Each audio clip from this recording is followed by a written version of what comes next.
अस्मद्गुरुभ्यो नमः। श्रीमते रामानुजाय नमः। श्रीमद्वरवरमुनये नमः। श्रीशैलेशदयापात्रं दीभक्त्यादिगुणार्णवं यतीन्द्रप्रवणं वन्दे रम्यजामातरं मुनिं लक्ष्मीनाथसमारम्भां नाथयामुनमध्यमाम् अस्मदाचार्यपर्यन्तां वन्दे गुरुपरम्पराम्। यो नित्यमच्युतपदां भुजयुग्मरुक्म व्यामोहदस्ततितराणि तृणाय मेने अस्मद्गुरोर्भगवतोऽस्य दयैकसिन्धोः रामानुजस्य चरणौ शरणं प्रपद्ये। मातापिता युवतयस्तनया विभूतिः सर्वं यदेव नियमेन मदन्वयानाम् आद्यस्य नः कुलपतेर्वकुलाभिरामम् श्रीमत्तदङ्घ्रियुगलं प्रणमामि मूर्ध्ना भूतं सरश्च महदाह्वयभट्टनाथ श्रीभक्तिसारकुलशेखरयोगिवाहान् भक्ताङ्घ्रिरेणुपरकाणयतीन्द्रमिश्रान् श्रीमत्पराङ्कुशमुनिं प्रणतोऽस्मि नित्यं। नीलातुङ्गस्तनिगिरितटे सुप्तमुद्बोध्य कृष्णं पारार्ध्यं स्वं श्रुतिशतशिरःसिद्धमध्यापयन्ति सोच्चिष्टायां स्रजिनिगडितं यावलात्कृत्य भुङ्क्ते गोदा तस्यै नमयितमिदं भूय एवास्तु भूयः। अण्णवयल पुदुवयाण्डाडरङ्गर्के कण्णु तिरेप्पावै पल्पदियम् இன்னிசையால் பாடிக் கொடுத்தாள் நற்பாமாலை பூவாலை சூடிக் கொடுத்தாலை சொல்லு சூடிக் கொடுத்த சுடற்கொடியே தொல்பாவை பாடி அருளவல்ல பல்வளையாய் நாடினே வேங்கடவர்க்கென்ன விதி என்ன இம்மாத்தம் நாம் கடவா வண்ணமே நல்கு. ஸ்ரீமத் கிருஷ்ண சமாஹ்வாய நமோ யாவுணசூனவே यत्कटाक्षैकलक्ष्याणां सुलभश्रीधरः सदा। श्रीमद्वेदमार्ग प्रतिष्ठापनाचार्य उभय वेदांत प्रवर्तकाचार्य श्रीमत्परमहंस परिव्राजकाचार्युలైనటువంటి శ్రీ యదిగిరితిరాజ నారాయణ రామానుజ జీయర్ స్వామి యొక్క దివ్య అనుగ్రహం చేత గోదాదేవి అనుగ్రహించిన తిరుప్పావైని అనుభవించడానికి అని చెప్పేసి మనం ఇక్కడ చేరి ఉన్నాము. ఇప్పుడు ఈ మొదటి 6 పాసురాలు అంటే మొదటి 5 పాసురాలు గ్రంథానికి ఉపోద్ఘాతంగా ఉందని, 6వ పాసురం దగ్గర నుంచి 15వ పాసురం దాకా 10 మంది గోపబాలికల్ని నిద్రలేపుతున్నారని చెప్పేసి మనం చూసాం. ఆ క్రమంలో ఈరోజు ఆ భాగవత సుప్రభాతంలో చివరి పాసురం 15వ పాసురం ఎల్లే ఇళంకిళియే అనేటువంటి ఈ పాసురం. ఇప్పుడు తిరుప్పావై అంటే ఈ పాసురమే అని చెప్పేసి మన ఆచార్యవర్యులందరూ మనకి అనుగ్రహించి ఉన్నారు. తిరుప్పావై యొక్క సారం అంటే ఈ ఎల్లేడంకిళియే పాసురమే అని చెప్పేసి చూపించున్నారు. అంత వైభవం. మీరు అడగచ్చు, ఏం స్వామి దీనికి ముందర 14 పాసురాలు ఉన్నాయే, దీని తర్వాత ఇంకో 15 పాసురాలు ఉన్నాయే, అవన్నీ కూడా తిరుప్పావైలో చేరినవే కదా, మరెందుకు ఈ పాసురాన్నే ఇంత విశేషంగా చెప్తున్నారు అని చెప్పేసి అడగచ్చు. అదేవిధంగా మనం చూస్తే భాగవతము అన్న వెంటనే మనకి ఏం గుర్తొస్తుంది? ఆ కృష్ణుడి యొక్క దివ్యలీలలన్నీ గుర్తొస్తాయి, ఆయన యొక్క చేష్టితాలు ఇవన్నీ గుర్తొస్తాయి. ఇప్పుడు భాగవతంలో 10వ స్కంధంలో కృష్ణుడి యొక్క చేష్టితాలు ఆయన యొక్క అవతారం వైభవాలన్నీ కూడా తెలిపారు. దానికి ముందర 9 స్కంధాలన్నీ ఉన్నాయి. దాంట్లో ఇతర అవతారాల గురించి అంతా కూడా తెలిపి ఉన్నారు, ఇతర అనేక విషయాల గురించి అంతా తెలిపి ఉన్నారు. ఈ విధంగా ఉన్నా కూడా భాగవతము అన్న వెంటనే కృష్ణుడి యొక్క చేష్టితాలు, ఆయన యొక్క అల్లరి పనులు ఇవన్నీ మనకు గుర్తొస్తున్నాయి కదా. మరి ఏంటంటే భాగవతం యొక్క ప్రధాన ఉద్దేశం ఆ కృష్ణుడి యొక్క అవతారం చెప్పడమే. మరి దానికి ముందర ఉండేటువంటి 9 స్కంధాలు కూడా దానికి ఉపోద్ఘాతంగా ఉంది. 10వ స్కంధంలో కృష్ణావతారాన్ని చెప్పబడింది. అదేవిధంగా శ్రీరామాయణం అంటే దాంట్లో ముఖ్యమైనటువంటిది అభయప్రదానము, విభీషణ శరణాగతి అని. బాలకాండం దగ్గర నుంచి ఇక్కడ సుందరకాండం పర్యంతం ఆ విభీషణ శరణాగతి దాకా చెప్పబడిందంటే దానికి ఉపోద్ఘాతంగా ఉండేది. దాని తర్వాత పట్టాభిషేక సర్గం దాకా చెప్పబడిందంతా దాంట్లో శేషించిన అర్థాలన్నింటినీ వివరించడానికి అని చెప్పేసి ఏర్పడింది అని చెప్పి చూపిస్తున్నారు. అదేవిధంగా తిరుప్పావై అనేటువంటి గ్రంథం ఉంది కదా, ఇది దేనికి ఏర్పడింది? దీని యొక్క ప్రధాన లక్ష్యం ఏంటంటే భాగవత లక్షణాన్ని మనకి చెప్పడానికి, శ్రీ వైష్ణవుల యొక్క లక్షణం ఈ విధంగా ఉంటుంది అని చెప్పేసి మనకు చూపించడానికే ఈ తిరుప్పావై అనేటువంటి గ్రంథం ఏర్పడి ఉంది. ఈ పాసురం వచ్చేసి ఆ భాగవత లక్షణాన్నంతా మనకి చక్కగా వివరిస్తోంది. ఈ పాసురంలో లేపబడేటువంటి ఆ గోపిక భాగవత లక్షణ పూర్తి కలిగి ఉంది అని చెప్పేసి మనకి తెలుపుతున్నారు. కాబట్టి తిరుప్పావై అంటే ఈ పాసురమే అన్నంత వైభవం అన్నమాట. దీనికి ముందరుండేటువంటి 14 పాసురాలు దీనికి ఉపోద్ఘాతంగా ఉంది. తర్వాత చెప్పబడేటువంటి 15 పాసురాలు కూడా ఇలాగా భాగవత లక్షణాలతో ఉండేటువంటి వాళ్ళకి లభించబోయేటువంటి ఫలితాల గురించి అంతా చెప్పబడుతోంది. కాబట్టి అంత వైభవం ఉండేటువంటి పాసురం ఇవాల్టి పాసురం. ఇక్కడ గోదాదేవి ఇప్పుడు మిగతా ఆళ్వార్లందరూ కూడా మొదలుపెట్టేటప్పుడు ఇమయోర్ తలైవా మెయినిన్నగట్టరుడాయ్ అడియేన్ సెయ్యం విన్నప్పమే అయర్వరు అమరరుగళ అధిపతియవడవన్, ఇలాగంతా భగవంతుణ్ణి ప్రస్తావించారనమాట. మొదటిగా వాళ్ళు గ్రంథం ప్రారంభించేటప్పుడు ఆ భగవంతుడిని ప్రస్తావించి ఆయన్ని కీర్తిస్తూ మొదలుపెట్టారు. మరి గోదాదేవి ఎవరిని మొదటిగా ప్రస్తావించింది అంటే శల్వ చిరిమీర్గాళ్ అని చెప్పేసి అక్కడ ఉండేటువంటి ఆ గోపికల్ని, ఆ భాగవతోత్తముల్ని ప్రస్తావించింది. కాబట్టి దీంట్లో వయ్యత్ వాళ్వీర్గాళ్ అని చెప్పేసి ఆ భాగవతోత్తములందరినీ పిలుస్తోందనమాట. కాబట్టి ఈమె చర్మపర్వనిష్టలో ఉండేటువంటి ఆమె వచ్చేసి గోదాదేవి, చర్మపర్వనిష్ట కలిగినటువంటి ఆమె వచ్చేసి గోదాదేవి అని చెప్పేసి ఇక్కడ చూపబడుతోంది. కాబట్టి ఆ విధంగా భాగవత లక్షణానికి అని చెప్పేసి ఏర్పడినటువంటి గ్రంథంలో ఈ ఎల్లేలంకిడి అయినటువంటి పాసురంలో ఆ భాగవత లక్షణ పూర్తి ఉండేటువంటి ఒక గోపబాలికని నిద్రలేపుతున్నారు అని చెప్పేసి దీనికి తెలుపుతున్నారన్నమాట. మరి ఈ భాగవత లక్షణ పూర్తి అంటున్నారే, ఈ గోపబాలిక ఎందుకు పడుకోనుంది అని చెప్పేసి అడిగితే ఏం లేదు, ఈమె వచ్చేసి ఏంటంటే దేనికి పడుకోనుందంటే ఆ భాగవతుల యొక్క సమూహం ఉంది కదా, ఆ భాగవతుల యొక్క గోష్ఠి ఉంది కదా, దాన్ని ఈమె దర్శించాలి అని చెప్పేసి ఆశపడి పడుకోనుంది. ఈమె పడుకోనే ఉందనుకోండి, ఈమెని లేపడానికి అని చెప్పేసి ఆ గోపికలందరూ వీళ్ళ ఇంటి దగ్గరికి వస్తారు కదా, కాబట్టి అందరినీ మనం చూడవచ్చు, ఆ పరమ భాగవతోత్తములందరినీ మనం దర్శించవచ్చు అనేటువంటి ఆశతో ఆమె పడుకోనిది, లేకుండా పడుకోనుంది అనమాట. ఆ విధంగా ఉండేటువంటి ఆ గోపబాలికని ఈ పాసురంలో నిద్రలేపుతున్నారు. ఈ పాసురంలో రామ్మ కృష్ణుడిని అనుభవించడానికి రామ్మ కృష్ణ పరమాత్మ ఇంటికి పోవాలి కదమ్మా అని చెప్పేసి ఆవిడ పిలుస్తున్నారు. అది ఈ యొక్క పాసురం అనమాట. ఇప్పుడు భాగవతుల్ని దర్శించడం అంత ముఖ్యమా అని చెప్తే, ఈ దేహం పొందిన దానికి సార్థకతే ఆ భాగవతోత్తముల్ని దర్శించడమే. ఈ కళ్ళు ఉండేదే ఆ భాగవతోత్తముల్ని దర్శించడమే. ఆ భాగవతోత్తముల్ని దర్శించుకుంటేనే మన యొక్క జన్మ సాఫల్యం అని చెప్పేసి చూపిస్తున్నారు. ఆహ్లాద శీత నేత్రాంబు పులకీకృత గాత్రవాన్ సదా పరగుణావిష్ట ద్రష్టవ్య సర్వదేహిభి అని చెప్పేసి మనకి చూపిస్తున్నారు. అంటే పాలాడి నీ కిడక్కం పండై యాన్ కండేయం కాలాడం నంజడియం కన్ఫుడనం అని చెప్పేసి పెరియ తిరువందాది అనేటువంటి గ్రంథంలో మనకి నమ్మాళ్ళ వారిని అనుగ్రహిస్తున్నారనమాట. అంటే ఆ భాగవతోత్తములు ఎలా ఉన్నారంటే ఆ భగవంతుడిని అలా సదా ధ్యానిస్తూ ఆయన యొక్క గుణాన్ని, ఆయన యొక్క చేష్టితాలంతా అలా స్మరిస్తూ రోమాంచమైన శరీరంతో, గద్గదమైనటువంటి ఆ స్వరంతో ఆ స్వామినే ధ్యానిస్తూ దానివల్ల ఏర్పడినటువంటి ఆ ప్రీతితో ఆ ఆర్తి చేత కంట్లో నుంచి ధారగా అలా నీళ్లు ప్రవహిస్తుంటే ఆ విధంగా ఉండేటువంటి ఆ భాగవతోత్తముల్ని దర్శించడమే ఈ దేహం పొందిన దానికి సార్థకత అని చెప్పేసి మనకందరూ చూపిస్తున్నారు. అటువంటి భాగవతోత్తములందరినీ దర్శించాలి, ఇదే మనకి పరమప్రాప్యం అని చెప్పేసి తలిచి పడుకొని ఉండేటువంటి ఆ గోపబాలికని ఈ పాసురంలో నిద్రలేపుతున్నారు.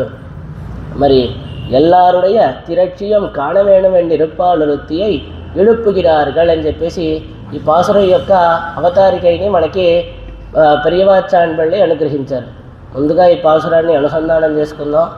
దాని తర్వాత దీని యొక్క ప్రతిపదార్థము, దీంట్లో చెప్పినటువంటి ఆ విశేషార్థాలన్నింటినీ క్రమంగా నిదానంగా అనుభవిద్దాం. எல்லே இளங்கிடைய எண்ணமரங்கொதையோ சில்லன் நழையேன் மென் அங்கமேற் போதருகின்றேன் வல்லையொன் கட்டுரைகள் பண்டேயொன் வாயரிதம் வல்லீர்கள் நீங்களே நானேதானாயிடுக ஒல்லனி போதாய் உனக்கென்ன வேறுடையை எல்லாரும் போந்தாரோ போந்தார் போந்தென்னிக்கொள் வல்லானை கொன்னானை மாத்தாரை மாத்தடிக்க வல்லானை మాయనై పాడేలోరెంబావాయ్ అని చెప్పేసి ఈ పాసురం. దీని యొక్క ప్రతిపదార్థం ఇళంకిడియే చిన్న చిలుక వలె తీయని భాషణము కలదానా, ఎల్లే నీ మాటల్లోని మాధుర్యమో ఏమి ఆశ్చర్యమో, ఇన్నం అందరూ వచ్చి ఉన్నను ఇంకను ఉరంగుదియో నిద్రపోచున్నావా అని బయట గోపికలు పలకగా, నంగమీరు ఓ పూర్ణులారా సిల్లన్నడియేన్మెన్ చివుక్కమని పిలవగండి, పోదరిగిన్నేన్ వస్తున్నాను, వల్లై సామర్థ్యమును గల ఉన్ కట్టురెగల్ నీ కటువైన మాటలను, ఉన్వాయ్ నీ వాక్ చాతుర్యమును పండే ఇంతకు ముందే అరిదుం మాకు తెలుసు అని బయట ఉన్న గోపికలు పలుకగా, నీంగల్ మీరే వల్లీర్గల్ సామర్థ్యమును కలవారు, పోనీండి లేకపోతే నానేదా నాయుడుగా నేనే ఆ వాక్చాతుర్యాన్ని కలదాన్ని, పైన తెలిపినటువంటి దోషాలంతా నాదే అని చెప్పేసి ఆమె చెప్తూ అని లోపల గోపిక పలికి, మరి నేను వచ్చి చేయవలసింది ఏమిటి అని చెప్పి అడుగుతుంది. అలా అడగ్గా, నీవు వల్లై వెంటనే పోదాయ్ లేచి రమ్ము, ఉనక్ నీకు వేరుగా ఎన్న ఏమి ప్రయోజనమో ఉడయై కలిగి ఉన్నావు అని బయట గోపికలు పలుకగా, ఎల్లారం రావాల్సిన వారందరూ పోందారో వచ్చారా అని లోపలున్న గోపిక ప్రశ్నిస్తుందన్నమాట. ఇప్పుడు పోందారు వచ్చారే, పోందు వచ్చి ఎన్నికోళ్ళు వచ్చి లెక్క పెట్టుకోను మీరే కావాలంటే అని బయటవారు అనగా, మనమందరము కలిసి చేయవలసింది ఏమిటి అని చెప్పి లోపల గోపిక అడుగుతుంది. అప్పుడు వల్లానై బలమైన కువలయాపీడమని అనేటువంటి ఆ మత్తగజాన్ని కొన్నాడై చంపినవాడు, మాత్తారై శత్రువుల యొక్క మాత్తడిక్క వల్లానై ఆ శత్రుత్వమును ఆ గర్వమును నశింపజేయు సమర్థుడైనటువంటి మాయనై ఆశ్చర్యగుణ చేష్టితములు గల ఆ కృష్ణుణ్ణి పాడుటకు వల్లని పోదాయి నీవు త్వరగా లేచిరామ్మా అని చెప్పేసి ఆ గోపికను లేపుతున్నారు. ఈ పాసురం యొక్క ప్రతిపదార్థము. దీంట్లో చెప్పినటువంటి విశేషార్థాలన్నింటినీ కూడా క్రమంగా అనుభవిద్దాం. ఇప్పుడు ఎల్లే ఇళంకిడియే అని చెప్పేసి ఏమైనా పిలుస్తున్నారు అంటే, చిన్న చిలుక వంటి ఓ అంటే ఆ చిన్న చిలుకకి ఎలాగా మధురమైన భాషణం ఉంటుందో అటువంటి మధురమైన మాటలు కలదారా, ఏం ఆశ్చర్యమో అని చెప్పేసి ఈమెను పిలుస్తున్నారు. ఏంటి ఈమె చిన్న చిలుక అని చెప్పి పిలుస్తున్నారే, ఇంత మధురంగా మాట్లాడగలిగినది అని చెప్పి పిలుస్తున్నారే, ఈమె స్వరాన్ని ఏమైనా వీళ్ళు విన్నారా అంటే విన్నారు. దీనికి ఏం తెలుపుతున్నారంటే, ఇక్కడ ముందు పాసురంలో సంగుడు చక్కరమేందం తడక్కయ్యన్ పంగయ్య కన్నాడై పాడేరో రెంబాబాయ్ చెప్పేసి పాసురం. అంటే ఆ శంఖాన్ని చక్రాన్ని ధరించి ఉండేటువంటి ఆ విశాలమైన హస్తములు గలవాడైనటువంటి ఆ పుండరీకాక్షుణ్ణి పాడుటకై నువ్వు లేచిరామ్మ అని చెప్పేసి పోయిన పాసురంలో గోపికని లేపారనమాట. ఇలాగా వీళ్ళు పక్కింట్లో ఆ గోపికనంతా లేపుతూ ఈ పాసురం అంతా పాడారు కదా, సంగుడు సక్కరమేన్ దొందడక్కయ్యన్ పంగయ్య కన్నాడై పాడా అని చెప్పేసి నన్నంతా చూపించారు కదా. ఇది ఇప్పుడు లేపేటువంటి గోపిక ఆ ఇంటికి పక్కిళ్ళే అనమాట. ఈమె ఆ పాసురం చక్కగా వినింది. ఆహా చాలా బాగుంది, చాలా స్వారస్యంగా ఉంది, పాడుటకి చాలా బాగుండేటట్టు ఉంది. సంగుడు సక్కరమేందం తడక్కయ్యన్ పంగయ్య కన్నా ఎంత చక్కగా ఉంది అని చెప్పేసి ఆమె దాన్ని అలా మనోరోధం చేసుకుంటూ మనం కూడా పాడుదాం అని చెప్పేసి మెల్లగా కూర్చొని స్వరం ఎత్తి నిదానంగా ఆ పాటను పాడడం మొదలు పెడుతుందన్నమాట. ఇలా పాటను పాడటం మొదలుపెట్టిన వెంటనే ముందు ఇంటి గోపిక వచ్చి వీళ్ళతో కలిసిపోతుంది కదా.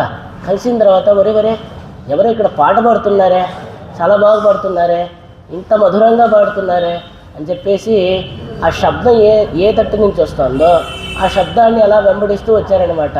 ఆ పక్కిళ్ళే అనమాట.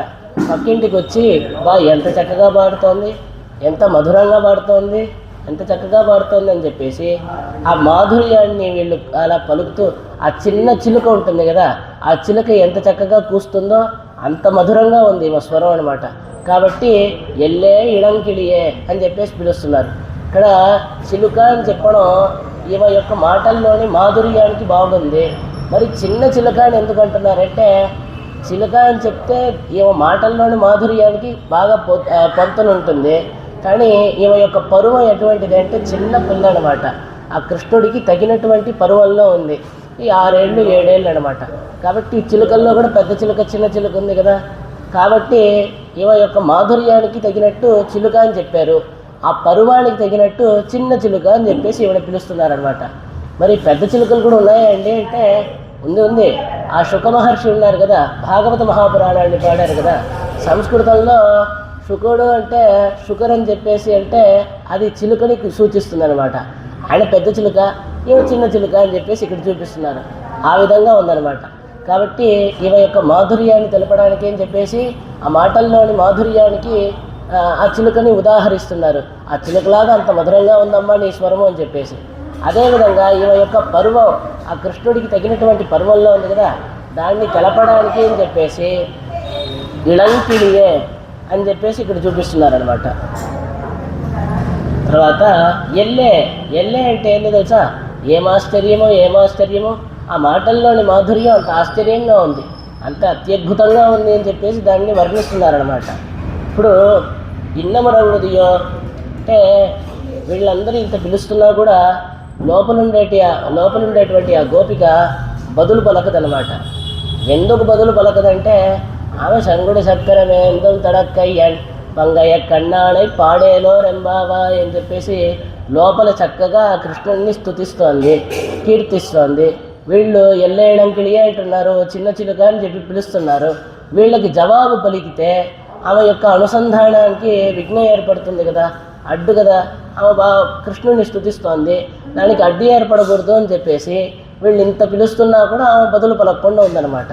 అలా ఉండగా తర్వాత ఇన్నమరంగుడియో ఏం లేదు, ఇన్ని రోజులు మనకి ఎటువంటి రోజు, ఇప్పుడు దొరికినటువంటిది ఎంత మంచి రోజు అంటే కృష్ణ విరహత్తాలే తడర్దు ఉరక్కమిన్నికే ఉన్ కటాక్షమే పత్తాసాహ నాంగల్ నిన్న బింబం ఉరంగు విత్తనయో చెప్పేసి ఆ కృష్ణుడి యొక్క విరహం చేత మేమందరం అంటే ఆమె యొక్క స్వరం వినిపిస్తోంది, ఈమె నిద్రలేసేసింది అని చెప్పేసి బయట ఉండేటువంటి గోపికలకు అందరికీ తెలుసు. అయినా కూడా తెలియనట్టు లోపల ఆమెమో పడుకొని ఉండేటట్టు నువ్వు లేయమ్మా అని చెప్పేసి ఆమెను పిలిచే రీతిలో వీళ్ళందరూ మాట్లాడుతున్నారనమాట. ఆ కృష్ణుడి యొక్క విరహం చేత తల్లడిల్లిపోతున్నాం మాకేమో నిద్ర కూడా పట్టట్లేదు, మేమందరూ ఇలా అల్లాడుతున్నాము, నీ కటాక్షం లభిస్తుందేమో, పరమ భాగవతోత్తరాలైనటువంటి నీ యొక్క కటాక్షం దొరుకుతుంది అని చెప్పేసి ఆశతో నీ ఇంటి వాకిట్లో ఇలాగ వచ్చి నిలబడి ఉన్నాం కదమ్మా, ఇంకనూ నువ్వు ఇలా పడుకోవచ్చా, ఇన్నమురంగుదియో అని చెప్పేసి ఆ గోపికను చూసి అంటున్నారనమాట. ఇప్పుడు తర్వాత ఇంకో విషయం కూడా తెలుపుతున్నారు. ఇప్పుడు నీకు కృష్ణ ఇప్పుడు 2 విషయాలు ఈ ఒక ఉద్దేశం అనమాట. ఇప్పుడు మనకు కావాల్సిన ఒక విషయం ఉంది, అది లభించడానికి పూర్వం ఏదో పడుకొని ఉంటాం, సరే వస్తే వచ్చింది లేకపోతే లేదు అని చెప్పేసి అలా ఉంటాం అనమాట. ఒక విషయానికి అని చెప్పేసి మనం చాలా కష్టపడి దానికి అని చెప్పి చాలా పరిశ్రమ పడి మనకు ఆ విషయం లభించింది అంటే వెంటనే ఆతృతతో వెంటనే ఇప్పుడు పలానా విషయం ఒకటి కావాలి అనుకున్నాం, అది దొరికింది, వెంటనే దాన్ని తీసి చూడమా మనం ఆతృతతో వెంటనే దాన్ని అనుభవించాలి కదా. అటువంటిది ఈమెకి ఉద్దేశం 2 విషయాలు. మొదటిదేమో ఆ భాగవతోత్తములందరినీ దర్శించాలి, పరమ భాగవతోత్తములందరినీ దర్శించాలి, ఇది పరమ ఉద్దేశ్యము. దానికి అనుగుణంగా వీళ్ళింటి వాకిట్లో గోపబాలికలందరూ కూడా వచ్చి చేరున్నారు. ఈమెకి 2వ విషయం ఏంటంటే కృష్ణానుభవం, ఆ భాగవతోత్తములందరితో కలిసి కృష్ణానుభవం చేయాలి. ఇప్పుడు ఇవన్నీ ప్రాప్తించి ఉంది, ఇవన్నీ దీనికి అనుకూలమైనటువంటి కాల విశేషం ఏర్పడి ఉంది. బయట ఏమో భాగవతోత్తములు వచ్చేసారు, వాళ్ళందరితో కలిసి వెళ్ళి కృష్ణానుభవం చేయొచ్చు. ఇటువంటి మనకి కావాల్సిన వస్తువు అందినప్పుడు అంటే మన యొక్క ఉద్దేశం నెరవేరడానికి సిద్ధంగా ఉండేటప్పుడు ఇంకా కూడా పడుకొని ఇలాగా వ్యర్థం చేసుకుంటారా? కాబట్టి ఇన్నమురంగుదియో ఇంకా పడుకోన్నావా? ఇంకో విషయాన్ని ఇక్కడ చూపిస్తున్నారు. ఇలాగా కృష్ణానుభవానికి అనుకూలమైనటువంటి కాలం ఏర్పడింది కదా, అనుకూలమైనటువంటి కాలం ఏర్పడినా కూడా ఇంకా కూడా పడుకోవచ్చా? కృష్ణానుభవత్తుకి ఏకాంతమాన కాలం సిద్ధిత్తిరక్క ఉరంగక్కడవయో ఎన్నుమాం. తర్వాత వీళ్ళు ఇంత పిలుస్తున్నా కూడా ఆమె వచ్చేసి బదులు పలకదనమాట. బదులు పలకకుండా ఎందుకు బదులు పలకదంటే ఆమె యొక్క అనుసంధానానికి విఘ్నం ఏర్పడుతుందని చెప్పేసి ఆమె యొక్క బదులు పలకకుండా అలాగే ఉంటుందన్నమాట. ఇప్పుడు వీళ్ళు ఒకటే ఇలాగంతా పిలుస్తున్నారు కాబట్టి ఆమెకు ఒకటే కోపం. ఇప్పుడు కోపం అంటే 3 విషయాలు ఇక్కడ. మొదటి విషయం ఏంటంటే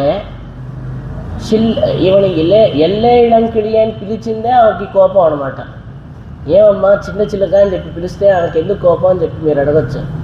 ఏం లేదు, మేమందరం ఎలా ఉన్నాం తెలుసా, ఆ కృష్ణుడి యొక్క విరహం చేత ఒళ్ళంతా తెల్లబడిపోయి నోరంతా తెల్లగా అయిపోయి మొత్తం, అంటే మామూలుగా నోరు అనేటువంటి పెదాలంతా ఎర్రంగా ఉండాలి కదా, ఆ కృష్ణుడి యొక్క విరహం చేత మొత్తం జ్వరం వచ్చినట్టు వాళ్ళంతా తెల్లబడిపోయి నోరంతా తెల్లబడిపోయి ఆ జుట్టంతా అలాగే ఎండిపోయి జ్వరం వచ్చినప్పుడు ఉంటారు చూడండి, ఆ విధంగా మేమందరం అల్లాడుతున్నాము. ఒళ్ళంతా అలాగా సన్నగా అయిపోయి బక్క చిక్కిపోయి మేము అల్లాడుతున్నాము.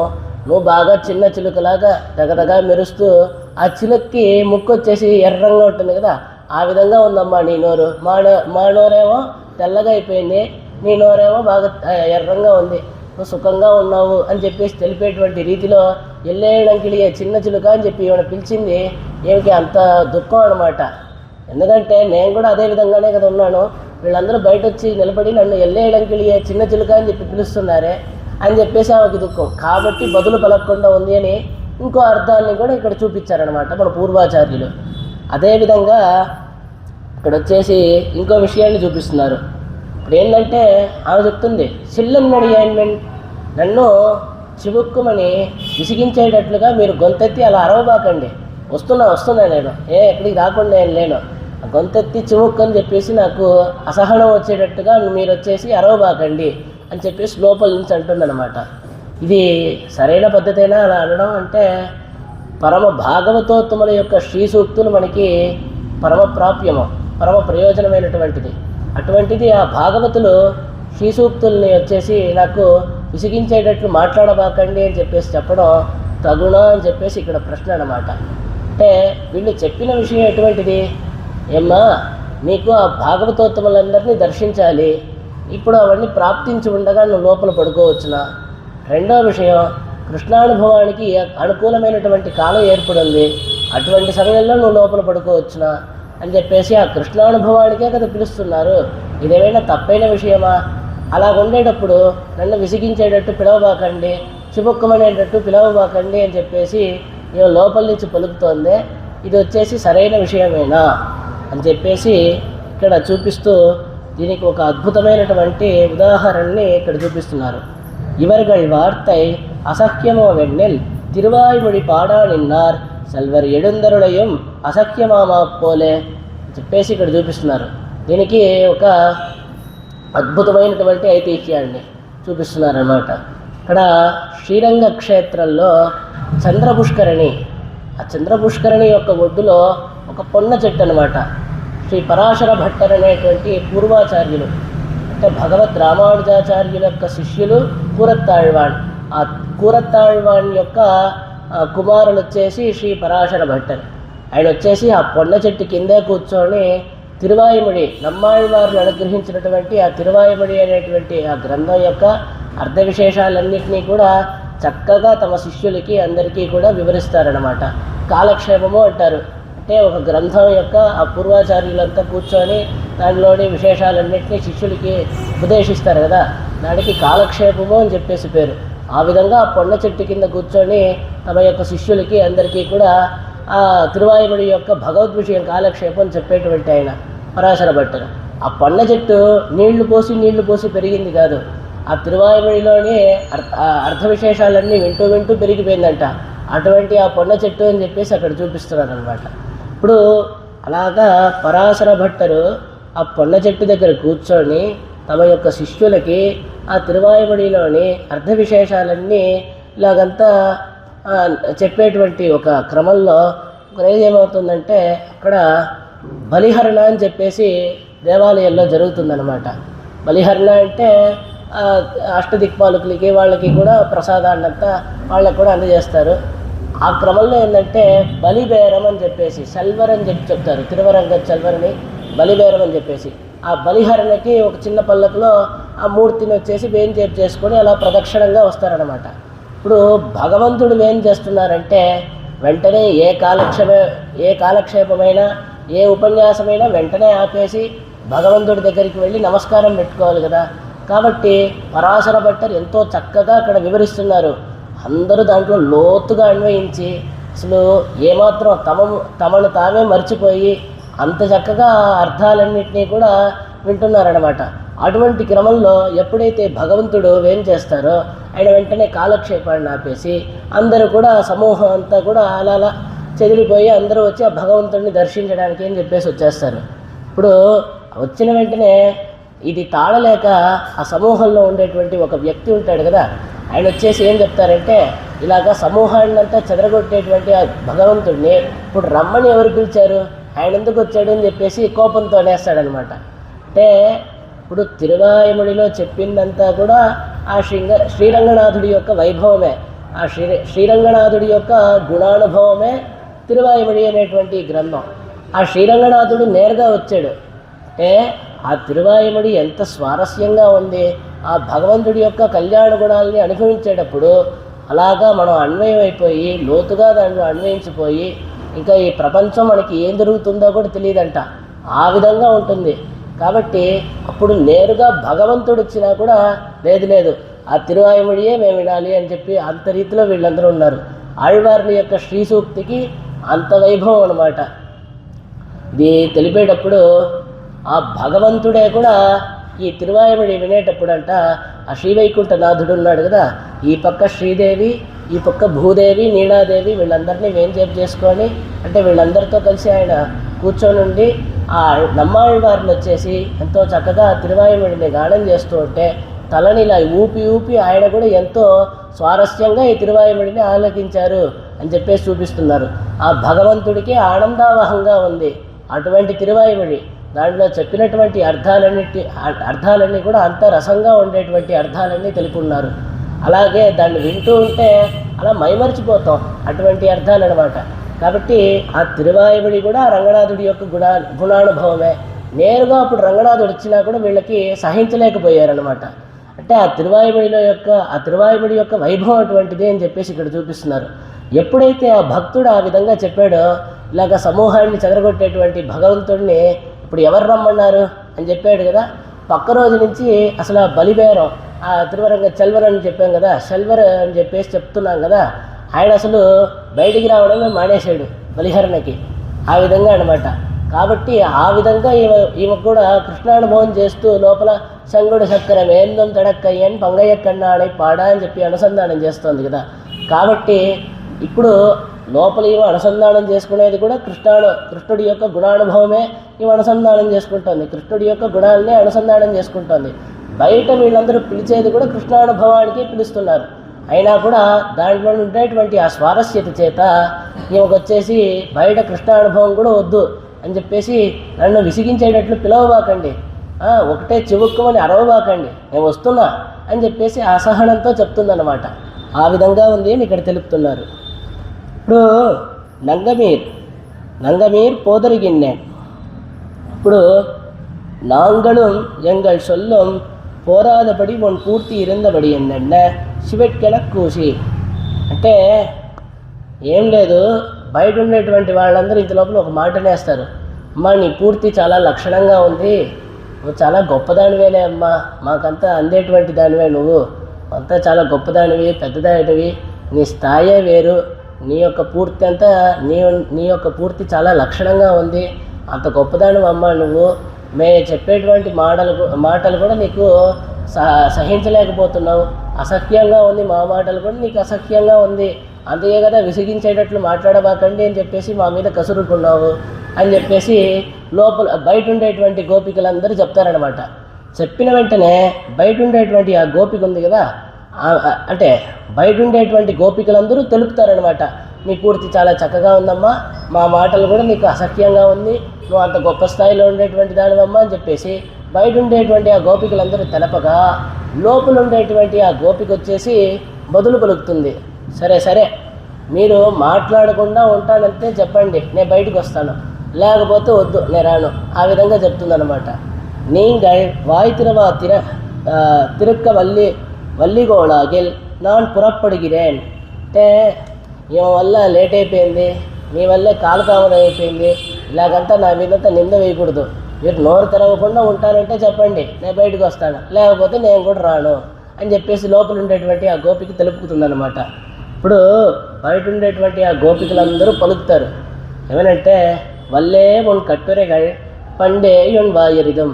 బా, నీ యొక్క కటువైన మాటల గురించి మాకు ఈరోజు కాదమ్మా, మాకు ఎప్పుడో తెలుసు. నువ్వు ఇంత నోరు పారేసుకునేదాన్ని అని చెప్పేసి మాకు ఎప్పుడో తెలుసమ్మా. నీకు ఎటువంటి నోరు అనేటువంటిది ఇప్పుడు మేము కొత్తగా మేము చూడక్కర్లా, మాకు ఎప్పుడో తెలుసు అని చెప్పేసి చెప్తున్నారు.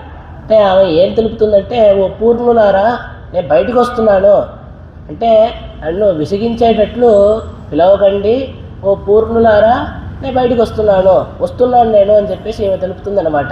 దానికి వీళ్ళు వల్లేమని కట్టురగల్ పండేయున్ వాయరిదం అని చెప్పేసి, ఏం లేదు మీ యొక్క కటువైన మాటల గురించి మాకు పూర్వమే తెలుసు, నువ్వు ఈ విధంగా మాట్లాడతావని చెప్పేసి, నువ్వు నంగమీనని చెప్పేసి మమ్మల్ని పిలుస్తున్నావే, ఇది మమ్మల్ని చూసి పిలిచేటువంటి ఒక మాటేనా? నంగమీరంటే పూర్ణులారా అని చెప్పేసి మమ్మల్ని చూసి ఈ విధంగా అంతా సంబోధిస్తున్నావే, మమ్మల్ని నీ నుంచి వేరు చేసి చెప్తున్నావే, మేమంతా నీకు సంబంధించిన వాళ్ళమే కదా, ఏదో సంబంధం లేనట్టు. ఇప్పుడు మనకి మంచి స్నేహితుడు ఉంటాడు, ఆయన చూసి ఏరా పోరా అని చెప్పేసి మనందరం మాట్లాడుతూ ఉంటాం. అది కాకుండా వెంటనే స్నేహితుడు వచ్చినట్టునే, ఏం సార్ వచ్చున్నారా సార్ అని చెప్తే ఏదో విషయం ఉందనే కదా. ఆ విధంగా మేమందరం నీకు స్నేహితురాళ్ళము కాబట్టి మాతో అలా మాట్లాడకుండా నంగా మీరు పూర్ణులారా వస్తున్నాడు నేను ఈ విధంగా అంతా మాట్లాడుతున్నావే, మా యొక్క సంబంధాన్ని, మనకు ఉండేటువంటి ఆ సంబంధాన్ని తెంచుకొని ఈ విధంగా మాట్లాడితే ఏమైనా బాగుందా అని చెప్పేసి చెప్తారనమాట. రెండోది, నీ యొక్క గుణం మాకు ఎప్పుడో తెలుసమ్మా, నువ్వు వచ్చేసి నీ యొక్క కటువైన మాటల గురించి మాకు ఈరోజు కాదు ముందే తెలుసు.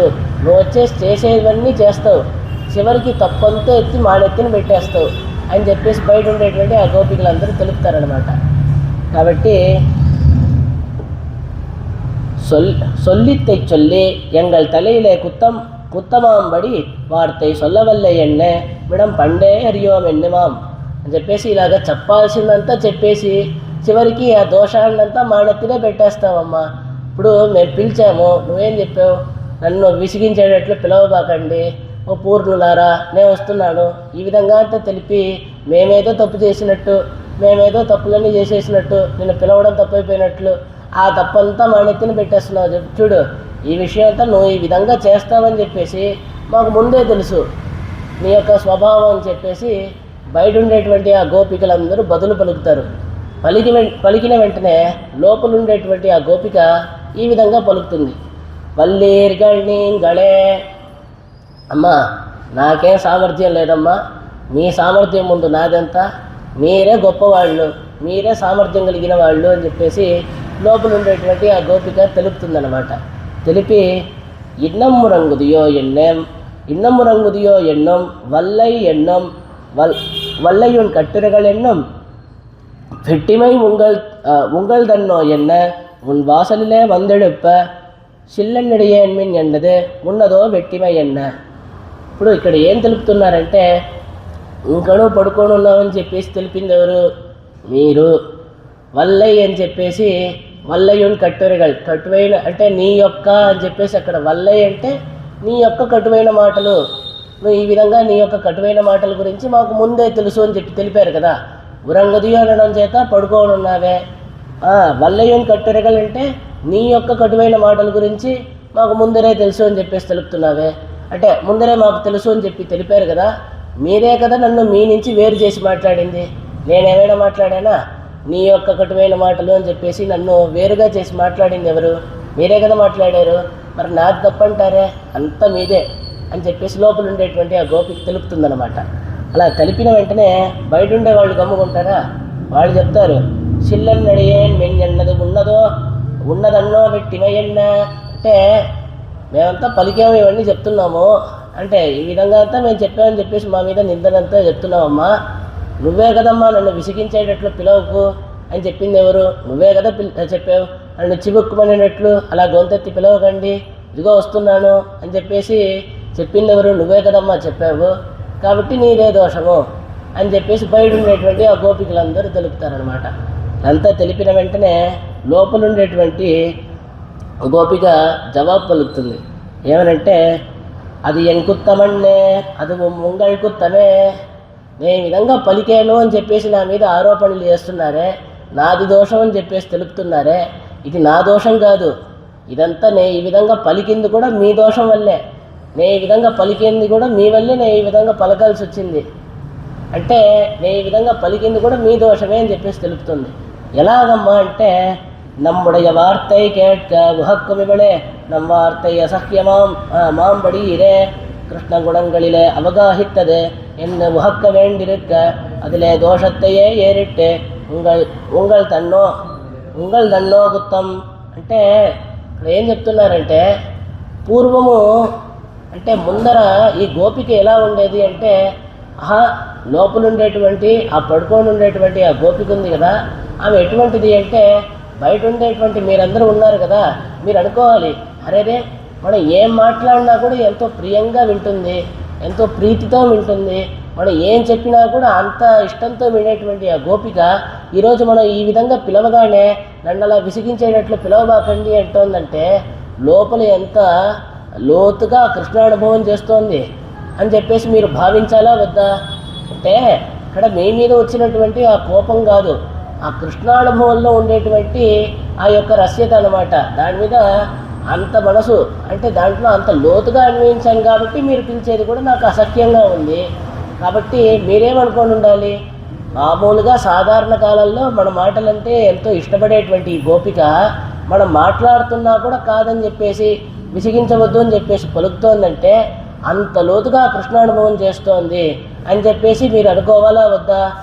మరి మీరు అది తెలిసి ఇటువంటి ఒక స్నేహితురాలు మనకి దొరికింది అని చెప్పేసి మీరు సంతోషపడ్డం మానేసి నన్ను ఈ విధంగా పిలిచావే అని చెప్పేసి చిల్లన్ని అడిగేయండి అని చెప్పేసి నన్ను ఈ విధంగా విసిగించేటట్లు పిలవకండి అని చెప్పేసి చెప్పిందే అని చెప్పేసి దీన్నే పట్టుకొని మీరు బాధపడితే ఎలాగా అని చెప్పేసి లోపల ఉండేటామె పలుకుతుందన్నమాట. అంటే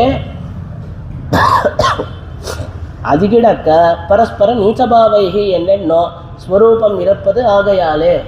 అంటే ఇక్కడ ఏం తెలుపుతున్నారంటే, ఆ కృష్ణుడి యొక్క గుణానుభవంలో అంత లోతుగా అన్వయించింది కాబట్టే మన మాటలు కూడా ఆమెకి అసహ్యంగా అనిపించింది అని చెప్పి తెలిసి అంత లోతుగా కృష్ణానుభవం చేస్తోంది అని చెప్పి సంతోషపడాలి. మీరేందంటే ఈ విధంగా నడుచుకుంటున్నారు అని చెప్పి బయట ఉండేటువంటి ఆ గోపికలకి చెప్పి, సరే అమ్మా ఆ దోషాలన్నీ ఉండని, అవన్నీ ఉన్నా కూడా మన యొక్క స్వరూపం ఎటువంటిది అంటే పరస్పర నీచభావై అని చెప్పేసి తెలుపుతున్నారనమాట. అంటే ఏం లేదు, ఆయన చూసిన వెంటనే అడియన్ రామానుజదాసన్ నేను చెప్పాలి, ఎదుటైన వచ్చేసి వెంటనే అడియన్ రామానుజదాసన్ అంటే అందరూ అడియన్ అని చెప్పేసి చెప్పుకుంటున్నారనమాట. ఆ విధంగా పరస్పర నీచభావై అని చెప్పేసి అంటే అయ్యా నాదేముంది, నేను చాలా సాధారణమైనటువంటి వాడిని, నేను పరమనీచుడిని, నాదేం లేదండి, అంతా భగవంతుడిదయ్యా, అంతా ఆచార్యుల యొక్క కటాక్షము అని చెప్పేసి అలా దండం పెడతామే. వాళ్ళు కూడా అంటే మన యొక్క శ్రీ వైష్ణవుల యొక్క స్వరూపమే ఈ విధంగా ఉండడం అనమాట.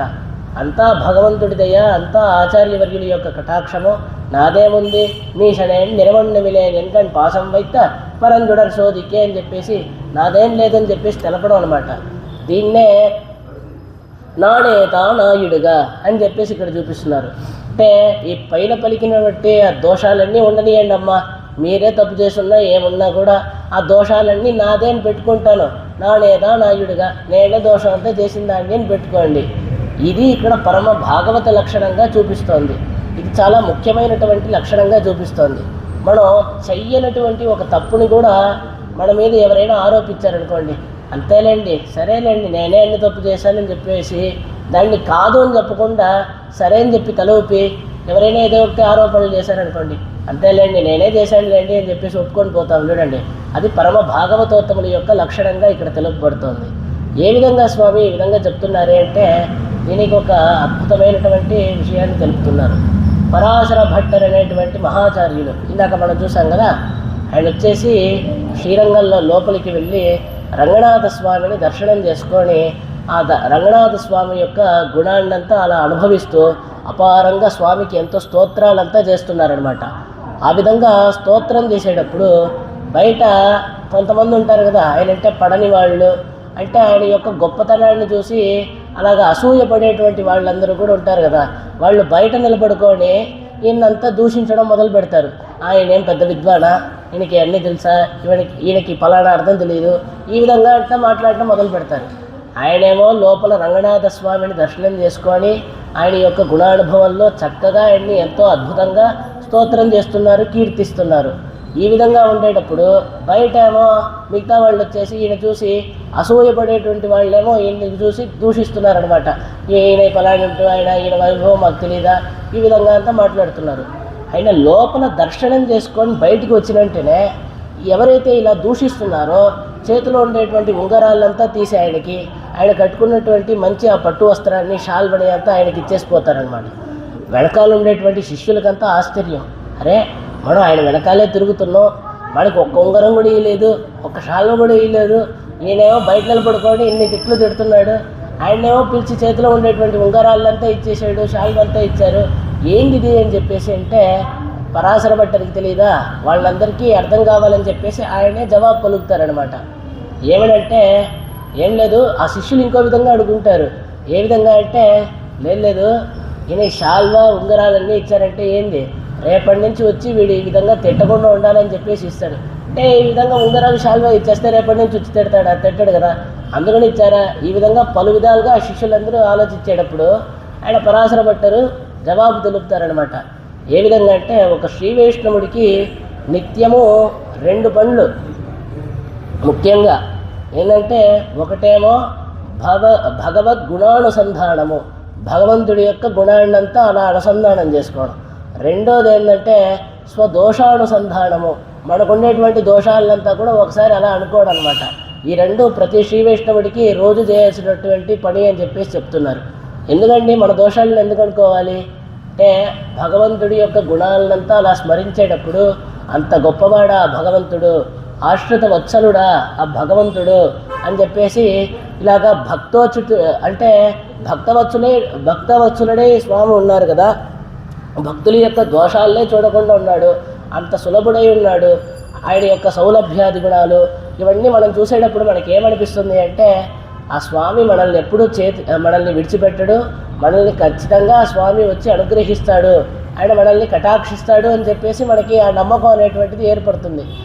మన యొక్క దోషాలంతా మనం అలా అనుసంధానం చేస్తుంటే మనకేంటంటే మనం చేసినటువంటి తప్పులంతా అలా అనుసంధానం చేసుకుంటుంటే, ఇన్ని తప్పులు నేను చేశానా, నేను చేసినటువంటి తప్పులన్నీ చూస్తూ ఉంటే కింద 7 నరకాలు ఉన్నాయంట, అతల వితల సుతల రసాతల మహాతల పాతాలు అని చెప్పేసి.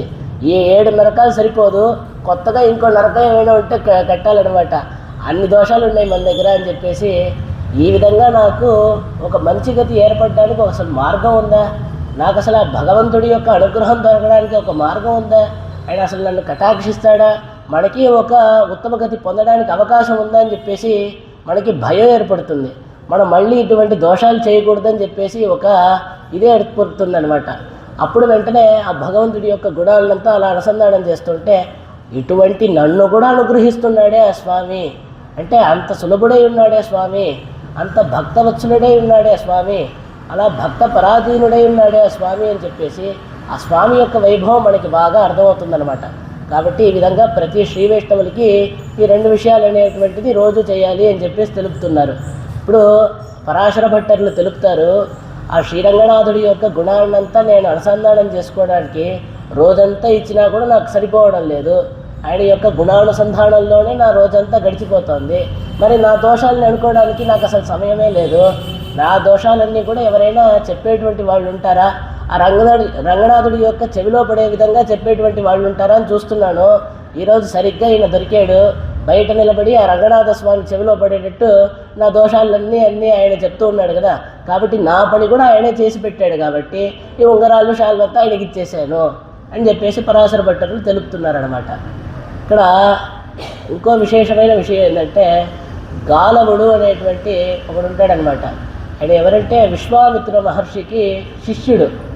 ఆయన విశ్వామిత్ర మహర్షి దగ్గర మొత్తం వేదాధ్యయనం, వేదాంతాధ్యయనం ఇవన్నీ పూర్తి చేసుకొని విశ్వామిత్రుల దగ్గర, స్వామి మీకు గురుదక్షిణ ఏదైనా సమర్పించుకుంటాను, మీకు ఆచార్య సంభావన ఇవ్వవలేదా, చెప్పండి మీకేం కోరుకుంటారో కోరుకోండి, లేదా చేస్తాను.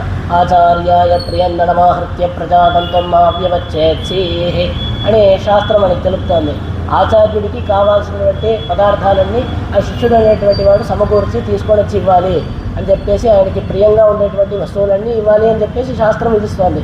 ఆ విధంగా మీకు గురుదక్షిణ సమర్పించుకోవాలి కదా స్వామి అని చెప్తే విశ్వామిత్ర మహర్షి చెప్తారు, నాకేం వద్దు, నువ్వు చాలా శ్రద్ధతో ఇవన్నీ విని నేర్చుకున్నావు, నాకు అదే చాలా తృప్తిగా ఉంది, నువ్వు ఏ గురుదక్షిణ నువ్వు ఇవ్వక్కర్లేదు అని చెప్పేసి ఆయన తెలుపుతారు.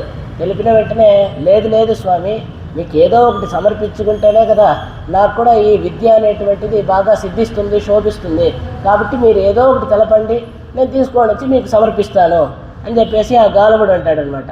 అలా అన్న వెంటనే విశ్వామిత్ర మహర్షికి కోపం వచ్చేస్తుంది. నేను చెప్తున్నా కూడా ఈ విధంగా మొండిపట్టు పడుతున్నాడే అని చెప్పేసి 800 గుర్రాలు కావాలి నాకు,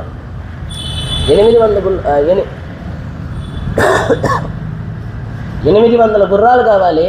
అది ఎలా ఉండాలి తెలుసా, ఒళ్ళంతా చంద్రుడిలాగా తెల్లగా ఉండాలి, ఒకే ఒక చెవి మాత్రం పచ్చగా ఉండాలి అని చెప్పేసి ఈ విధంగా విశ్వామిత్ర మహర్షి కోరుతాడు.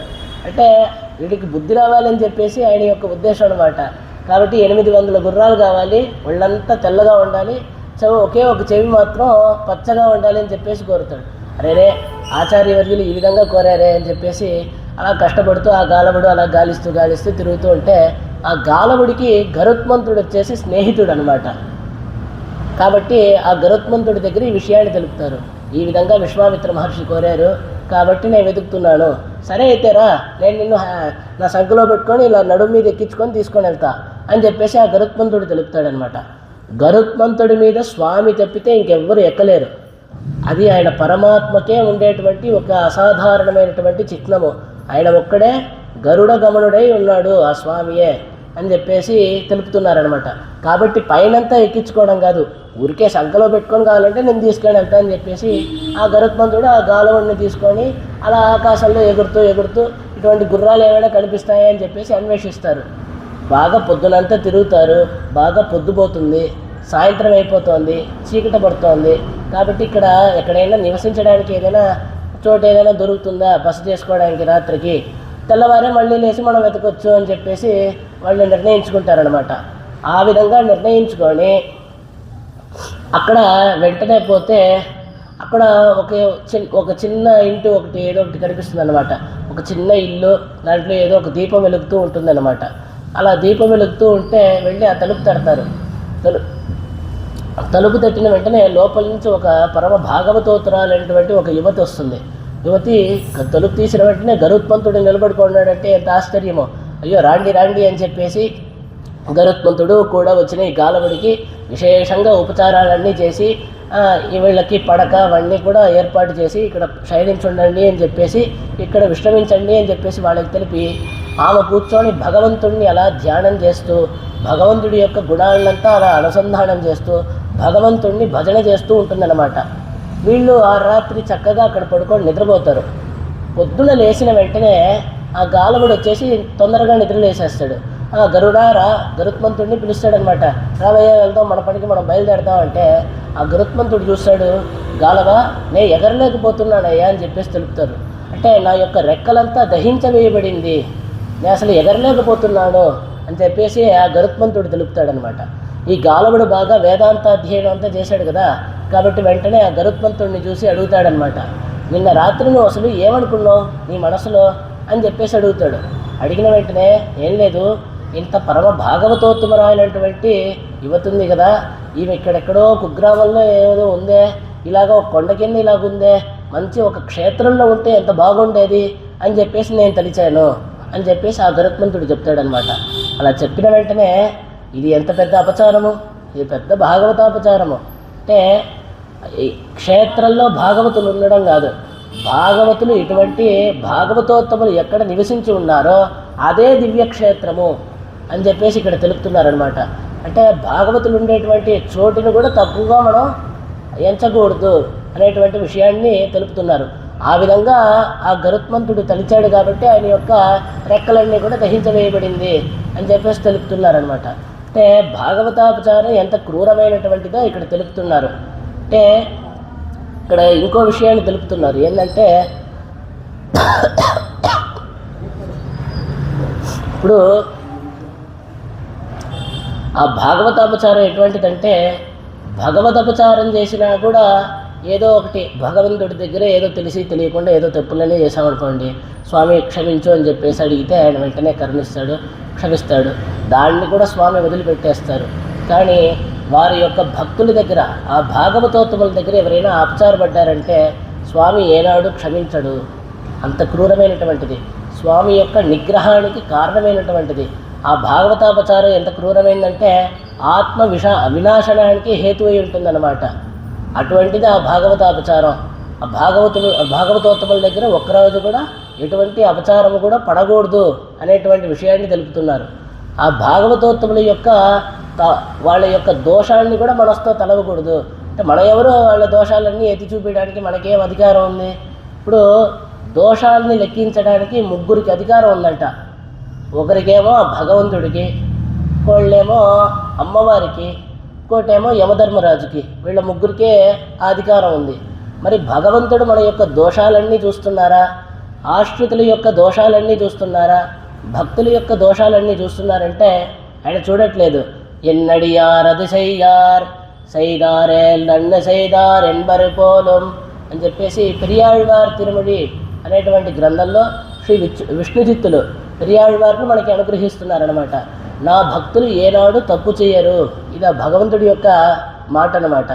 ఒకవేళ అలా చేసినా కూడా మంచిగా చేసుంటారులే అని చెప్పేసి తమ యొక్క ఆశ్రితుల యొక్క దోషాన్ని భగవంతుడు ఏ రోజు కూడా అంటే లెక్కించట్లేదు అనేటువంటి విషయాన్ని ఇక్కడ చూపిస్తున్నారు. అంత వాత్సల్యంతో స్వామి ఉన్నారు అనేటువంటి విషయాన్ని ఇక్కడ చూపిస్తున్నారు. మరి అమ్మవారు మన యొక్క దోషాన్నంతా లెక్కిస్తారా అంటే అదేంటి పాపాడాం వా శుభాడాం వదార్హాణం ప్లవంగమ కార్యం కరుణవార్యేన నకశ్చిన్ నాపరాధ్యతి. తప్పు చేయనటువంటి వాళ్ళు ఎవరున్నారయ్యా? ఈ లోకంలో అందరూ తప్పు చేసేటువంటి వాళ్ళే.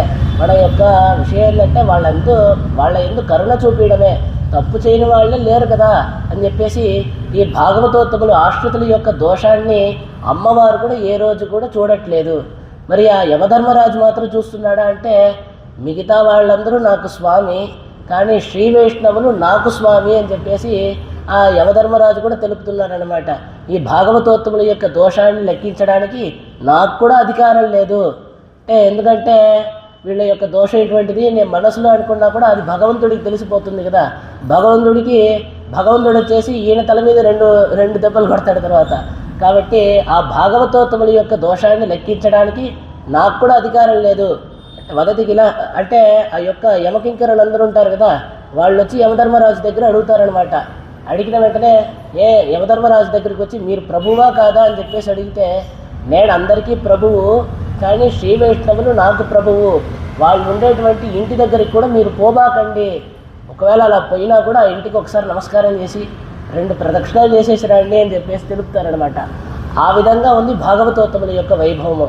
అంటే ఆ దోషాలను లెక్కించడానికి ముగ్గురికి అధికారం ఉందని చూసాం. ఆ భగవంతుడేమో లెక్కించట్లేదు, అమ్మవారు లెక్కించట్లేదు, యమధర్మరాజు కూడా చూడట్లేదు. మరి మనం ఎవరండి చూడడానికి? కాబట్టి భాగవతోత్తముల యొక్క దోషాన్ని లెక్కించడానికి మనకి అధికారం లేదు. వాళ్ళకి ఇలాగా జ్ఞానం తక్కువగా ఉంది, జ్ఞానహీనంగా ఉన్నారే అని చెప్పేసి అనుకోవడానికి కూడా మనకి పెద్ద అపచారం. ఇప్పుడు భగవంతుడే మాకు ఉపాయము, ఆ భగవంతుడి యొక్క శ్రీచరణములే మాకు గతి అని చెప్పేసి ఆశ్రయించి ఉన్నారు కదా, ఆ జ్ఞానం ఉంది కదా. ఇంకా ఈ శ్లోకాలు ఏదో ఒకటి 2 తప్పు చెప్తే ఏమైపోయిందండి అని చెప్పేసి అంటే ఆ భగవంతుడు కూడా ఎంతో ప్రీతితో స్వీకరిస్తున్నాడు కదా. ఇప్పుడు చిన్న బిడ్డ ఉంటుంది, మాటలు పాపం సరిగ్గా రాదు, వచ్చి రాకుండా అమ్మ నాన్న ఏదో అంటుంది, అది తెలియకుండా ఏదో 1-2 వచ్చి రాకుండా అన్నా కూడా ఈ అమ్మా నాన్నలకి ఎంత సంతోషమో, ఎంత చక్కగా మాట్లాడుతుంది. అదేవిధంగా మనకి వచ్చి రాకుండా ఏదో స్తోత్రాలు 1-2 అలా తప్పులు తడికలుగా చెప్పినా కూడా భగవంతుడు కూడా ఎంతో ప్రీతితో వాత్సల్యంతో దాన్నంతా స్వీకరిస్తున్నాడు అనేటువంటి విషయాన్ని ఇక్కడ చూపిస్తున్నారనమాట. కాబట్టి భాగవతోత్తముల యొక్క దోషాన్ని ఏ రోజు చూడకూడదు. భాగవతాపచారం అనేటువంటిది అంత క్రూరమైనది అని చెప్పేసి ఇక్కడ చూపిస్తున్నారు. అటువంటిది ఇంతసేపు ఇలాగా వీళ్ళందరూ సంభాషించుకున్నారు కదా, ఆ లోపల ఉండేటువంటి గోపిక ఈ విధంగా అంత తలిచి, కాబట్టి ఇదంతా మీ దోషం కాదమ్మా, అంటే వీళ్ళ మీద ఇటువంటి అపరాధం చేయకుండా ఉండాలంటే ఏందో తెలుసా, మంచి ఒక సుకరోపాయము, అంటే మంచి ఉపాయం ఏంటంటే వాళ్ళు ఎవరైనా తప్పు చేస్తున్నా కూడా నాదే ఏ తప్పు అని చెప్పేస్తే ఆ భాగవతోత్తముల దగ్గర మనం అపచారం చేసినట్టు ఉండదు కదా. అంటే మీరు తప్పు చేశారు, నేను తప్పు చేశారు అని మాట్లాడుతూ ఉంటే మనం వాళ్ళ దగ్గర అపచారం చేసినట్టు అయిపోతుంది. ఆ విధంగా కాకుండా ఏమున్నా కూడా నాదే ఈ దోషం అని చెప్పి ఒప్పుకొని వెళ్ళిపోయామనుకోండి, మన మీద దోషం ఉందా లేదా, మనది తప్ప కాదా అనేటువంటిది పక్కన పెడితే, అయ్యా నాదే దోషం అని చెప్పేసి లేని తప్పులు కూడా మన మీద ఆరోపించినా కూడా సరే అయ్యా నాదే దోషం అని చెప్పేసి ఒప్పుకొని వెళ్తే ఈ భాగవతాపచారానికి ఒక అవకాశం లేకుండా ఉంటుంది. కాబట్టి ఆ విధంగా ఉంది. కాబట్టి ఈ లోపల పడుకోనేటటువంటి గోపిక దీన్ని బాగా అర్థం చేసుకొని, అయ్యమ్మా మీదేది దోషాలన్నీ కాదమ్మా, ఇవన్నీ ఉన్నా కూడా నాదే, మొత్తం అన్ని దోషాలన్నీ నాదే అని చెప్పేసి లోపల పడుకోనేటటువంటి ఆ గోపిక పలుకుతుందన్నమాట. ఇది ఏ విధంగా ఉంది అంటే ఇక్కడ ఒక విషయాన్ని చూపిస్తున్నారు. మత్ పాపమే మాత్రం నిమిత్తమాసీత్ అని చెప్పేసి శ్రీరామాయణంలో నుంచి ఒక విషయాన్ని ఇక్కడ చక్కగా మనకి చూపిస్తున్నారనమాట. ఏంటంటే భరతుడు ఉంటాడు కదా, ఆయన వచ్చేసి రాజ్యానికి తిరిగి వస్తాడు. ఇలాగ శ్రీరామచంద్రమూర్తి వనవాసానికి బయలుదేరి వెళ్ళిపోయాడు అని వెంటనే ఆయన ఒక్కొక్క విధంగా ఆలోచిస్తున్నాడు. రాముడు ఇప్పుడు వనవాసానికి వెళ్ళిపోయాడే, దానికి కారణం ఎవరు అని చెప్పేసి ఆలోచిస్తాడనమాట. కారణం ఎవరు అని అలా ఆలోచిస్తే ఇప్పుడు ఆ మంథరే కదా కారణం, ఆ కూని మంథరే కదా, ఆమె కదా పోయి ఆ కైకేయి యొక్క మనసునంతా చెడగొట్టి ఆవిడ ఈ విధంగా అడిగేటట్టు వరం కోరేటట్లు చేసింది ఆ మంతరే. కాబట్టి ఆ మంతరదే తప్పు అని చెప్పేసి మొదటగా తెలుస్తాడనమాట. అలా తలిచిన వెంటనే ఆయనకి అనిపిస్తుంది, ఈమెనేముంది ఏదో పడావిడ, ఆమె ఏదో పోయి కోరింది, రాణిగారికి బుద్ధి ఏమైపోయింది, ఆమె అంత పెద్ద రాణి కదా, ఆమె కొద్దిగైనా ఆలోచనలు ఉండాలి కదా, కాబట్టి కైకేయిదే తప్పు అని చెప్పి నిర్ధారించుకుంటాడు. అలా నిర్ధారించుకున్న వెంటనే ఇంకో విధంగా ఆలోచిస్తాడు. ఇప్పుడు లోకల్లో ఏ తల్లికైనా వాళ్ళ యొక్క పిల్లలు అనేటువంటి వాళ్ళు గొప్ప స్థాయిలో ఉండాలనే కదా ఆలోచిస్తారు, దానినే కదా ఆశపడతారు. ఇప్పుడు ఆ కైకేయి కూడా ఆశపడిందిదే కదా, కాబట్టి ఆమెది తప్పెలా అవుతుంది అని చెప్పేసి ఈ విధంగా ఆలోచిస్తాడు. ఆలోచించి దశరథుడిదే తప్పు, ఎందుకంటే ఈ వచ్చి ఎన్ని కోరికలు కోరినా కూడా 60,000 సంవత్సరాలు రాజ్యపాలన చేసినటువంటి వాడు, ఎంతోమంది ఋషులతో అంతా కలిసి ఎంతోమంది ఋషుల దగ్గర నుంచి ఉపదేశాలంతా స్వీకరించినటువంటి వాడు. అటువంటి ఆయనకు ఉండవల్లేదా అండి ఆలోచన? ఇలాగా పెద్దవాళ్ళు ఉండగా చిన్నపిల్లలకి రాజ్యాభిషేకం చేయడం అనేటువంటిది ఈ ఇక్ష్వాకు వంశంలో లేదు అని చెప్పేసి చెప్పాల్సింది ఆ దశరథుడు ఎలా ఒప్పుకున్నాడు? కాబట్టి ఆ దశరథ చక్రవర్తిదే తప్పు అని చెప్పేసి చెప్తాడు. తర్వాత మళ్ళీ ఆలోచిస్తాడు, లేదు ఆమె వచ్చేసి చిన్న భార్య, ఆవంటే ఈయనకి ప్రీతి. రెండోది ముందుగానే ఇలాగ ఒక వరాన్ని ఇచ్చున్నాడు, ఈయన వచ్చేసి సత్యసంధుడైనటువంటి ఒక మహారాజు, కాబట్టి వచ్చేసి ఇచ్చిన మాటని తప్పగలడా? కాబట్టి ఆయన వచ్చేసి ఇచ్చిన మాటని కాపాడుకోవాలి, కాబట్టి ఒప్పేసుకున్నాడు. కాబట్టి ఆ దశరథుడికి కూడా తప్పు కాదు. మరి తప్పెవరిదంటే ఆ శ్రీరామచంద్రమూర్తి అయినా చెప్పాల్సింది కదా. ఈ విధంగా పెద్దవాళ్ళు రాజ్యాభిషేకం అంటే పట్టాభిషేకం పెద్దవాళ్ళకే తప్ప చిన్నవాళ్ళకి కాదు అని చెప్పేసి, ఇది మన యొక్క ఆచారం అని చెప్పేసి దాన్ని కాపాడాల్సిన బాధ్యత శ్రీరామచంద్రమూర్తిది కూడా కదా. మరి చెప్పేసి ఆయన మాత్రం వనవాసానికి అలా బయలుదేరి వెళ్ళిపోయాడే ఆయన, కాబట్టి శ్రీరామచంద్రమూర్తిది తప్ప అంటే కాదు. ఆయన యొక్క బాధ్యత ఏంటంటే పితృవచన పాలన కదా ఆయన యొక్క బాధ్యత. కాబట్టి ఈ విధంగా పోయింది కూడా శ్రీరామచంద్రమూర్తి తప్పు కాదు. మరి ఎవరు కారణం? శ్రీరామచంద్రమూర్తి వనవాసానికి వెళ్ళడానికి కారణం అంటే ఎవరు అంటే, ఈ విధంగా రాముడు వనవాసానికి పోవాలి, నేను ఇక్కడ కూర్చొని ఏడవాలి అని చెప్పేసి రాసిపెట్టింది. అంతా నా పాపమే, అంతా నా దోషమే, అన్ని తప్పులు నావే, కాబట్టి ఎవరెవరిదో కాదు, అంతా నాదే అని చెప్పేసి మత్ పాపమే మాత్రం నిమిత్తమాసీత్ అని చెప్పేసి భరతుడు తెలుపుతాడనమాట. ఆ విధంగా ఇక్కడ వచ్చేసి ఈమె కూడా అదే విధంగా ఈమెది దోషమే లేకపోయినా కూడా, ఈమెది తప్పే లేకపోయినా కూడా మా పైన తెలిపినటువంటి విషయాలన్నీ కూడా నాదే, దోషమంతా నాదే అని చెప్పేసి చెప్తోంది. ఇది ఇక్కడ పరమ భాగవతోత్తముల యొక్క లక్షణంగా చూపించి, ఇది తిరుప్పావై సారంగా ఇక్కడ నాణ్యదానాయుడుగా అనేటువంటిది ఈ తిరుప్పావైకే సారంగా ఉంది అనేటువంటి విషయాన్ని ఇక్కడ చూపిస్తున్నారు.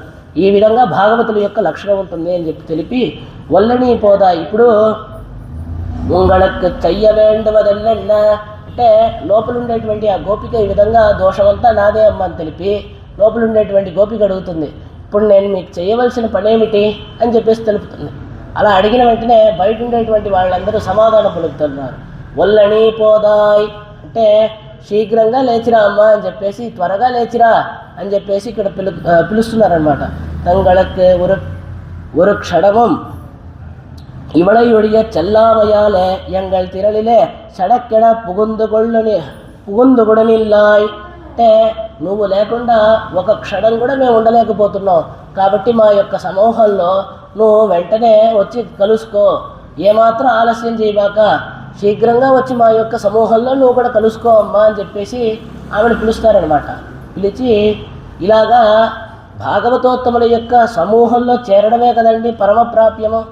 ఆళ్వార్లు తమ యొక్క తిరువాయుమణి అనేటువంటి గ్రంథంలో 2వ దశకంలో వచ్చేసి అంటే 2వ శతకంలో ఆయన ప్రార్థిస్తారు. అడియార్గల్ కుడాంగళయే ఉడన్కూడవదన్నుగలో ఆయన ఆళ్వార్లు ప్రార్థించింది ఏంటంటే భగవంతుణ్ణి అనుభవించాలి, ఆ భగవంతుణ్ణి పొందాలి కాదు. ఆయన ప్రార్థించింది ఏంటంటే పరమ భాగవతోత్తములతో కలిసి ఆ భగవంతుణ్ణి అనుభవించాలి. అడియార్గల్ కుడాంగళయే ఉడన్కూడవదన్నుగలో ఆ పరమ భాగవతోత్తములైనటువంటి ఆ నిత్యసూరులు ఉన్నారు కదా, ఆ నిత్యసూరుల యొక్క సమూహంలో, ఆ ముక్తాత్ముల యొక్క సమూహంలో నేను కూడా ఒకటిగా చేరి ఆ భాగవతోత్తములందరితో కలిసి ఆ భగవంతుణ్ణి ఏ రోజు అనుభవించబోతున్నాను అని చెప్పేసి అలా అనుభవించాలి అని చెప్పేసి ప్రార్థించారు. దానికి అనుగుణంగానే ఇక్కడ 10వ పదిలో సూళ్విషమ్మణి ముగిల్ అని చెప్పేసి ఆ దశమ శతకంలో వచ్చేసి తెలిపేటప్పుడు ఏంటంటే అడియార్గల్ వందవర్ ఎదుర్కొళ్ళ మామణి మండవత్ అందమెల్ పేరుంబత్ అడియరోడిరుందమై అని చెప్పేసి ఆ భాగవత గోష్ఠిలో నేను చేరిపోయానని చెప్పేసి తెలుపుతున్నారనమాట. కాబట్టి ఆళ్వార్లు ప్రార్థించింది కూడా ఆ భాగవత గోష్ఠిలో తాను ఒకటిగా కలవాలి, ఆ భగవంతుడిని అనుభవించాలి అని చెప్పేసి చివరికి అదే ఆయన కోరినట్లు ఆయనకి ప్రాప్తించింది అని చెప్పేసి చూస్తున్నాం. కాబట్టి ఆ భాగవత గోష్ఠిలో ఆ భాగవతుల యొక్క సమూహంలో చేరడం అనేటువంటిది పరమ ప్రయోజనంగా ఉంది. ఇప్పుడు లోపల పడుకోనున్నటువంటి ఆ గోపికకు కూడా ఇదే కదా పరమ ప్రయోజనము. కాబట్టి వెంటనే వచ్చి మా యొక్క సమూహంలో వచ్చి చేరు అని చెప్పేసి పిలుస్తున్నారనమాట. ఇలా పిలిచి ఉణకెన్న వేరుడయ్యై అంటే ఇక్కడ చక్కగా ఇంకో విషయాన్ని తెలుపుతున్నారు. ఏంటంటే ఉణకెన్న వేరుడయ్యాయి, నీకేంది వేరే ప్రయోజనం ఏమైనా ఉందా? ఇప్పుడు ఒక పెద్ద అన్నదానం అంటే తదియారాధన జరుగుతోంది. అందరికీ జరిగేటప్పుడు ఎంతోమంది 1000 మందికి భోజనం అంతా తయారు చేస్తున్నారు. తయారు చేసేటప్పుడు మనం సపరేట్గా వెళ్ళిపోయి నాకు ఇవన్నీ వద్దండి, నాకు సపరేట్గా బియ్యం ఇవ్వండి, పప్పు ఇవ్వండి, నాకు నేనే వండుకొని తింటానని చెప్తే అది ఎలా ఉంది? ఆ విధంగా మేము 5 లక్షల కుటుంబాల్లో ఉండేటువంటి గోపికలందరం చేరున్నాము ఆ కృష్ణానుభవానికి అని చెప్పేసి మేమందరం ఈ విధంగా చేరి ఉంటే నువ్వు ఒక్కదాడిని మాత్రం లోపల పడుకొని ఆ కృష్ణుడి యొక్క గుణానుభవం చేస్తున్నావే, ఇదేమైనా సరిగ్గా ఉందా అమ్మా అని చెప్పేసి ఈమెను చూసి అడుగుతున్నారనమాట. பஞ்சலட்சம் குடியில்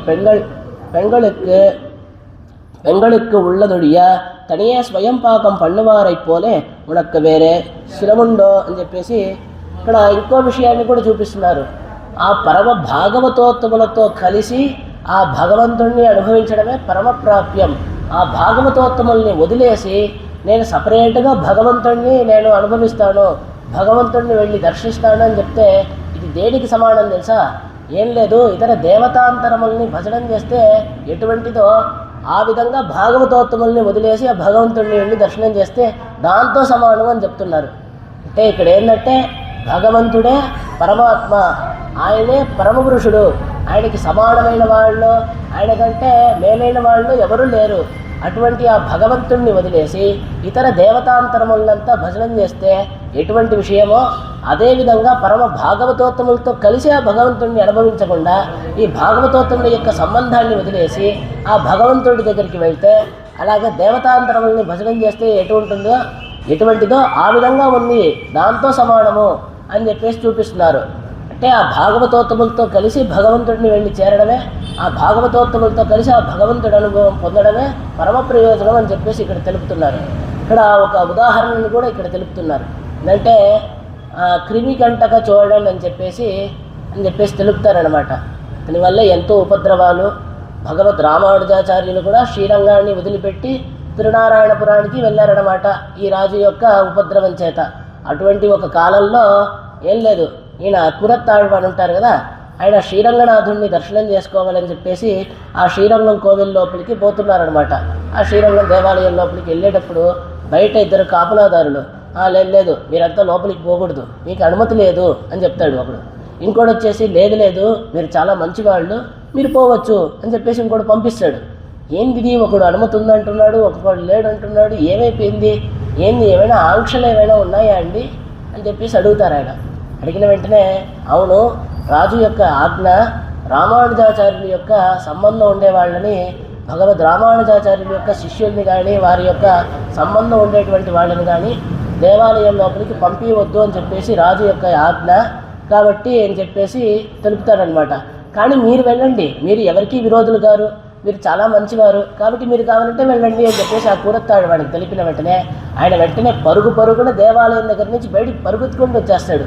అంటే ఇంతమంది బయట ఉండేటువంటి వాళ్ళందరూ ఆ రామానుజుడి యొక్క సంబంధం చేత వీళ్ళందరూ లోపలికి వెళ్ళకూడదని చెప్పి బయట నిలబడి పెట్టేసి నన్ను మాత్రం దేవాలయం లోపలికి పంపించారంటే దీనికి అర్థం ఏమిటి? ఆ రామానుజుడి యొక్క సంబంధం, ఆ రామానుజాచార్యుల యొక్క సంబంధం నాకు లేదనే కదా. అలాగే ఏ కాలంలోనూ నాకు వద్దు, భగవంతుడి యొక్క సంబంధం కంటే ఆచార్యవర్యుడి యొక్క సంబంధం అనేది అంత ఉత్కృష్టమైనది. దీనికి ఉదాహరణ ఒకటి తెలుపుతున్నారనమాట. ఏంటంటే ఇప్పుడు ఒక సరస్సులో తామర పువ్వు ఉంది.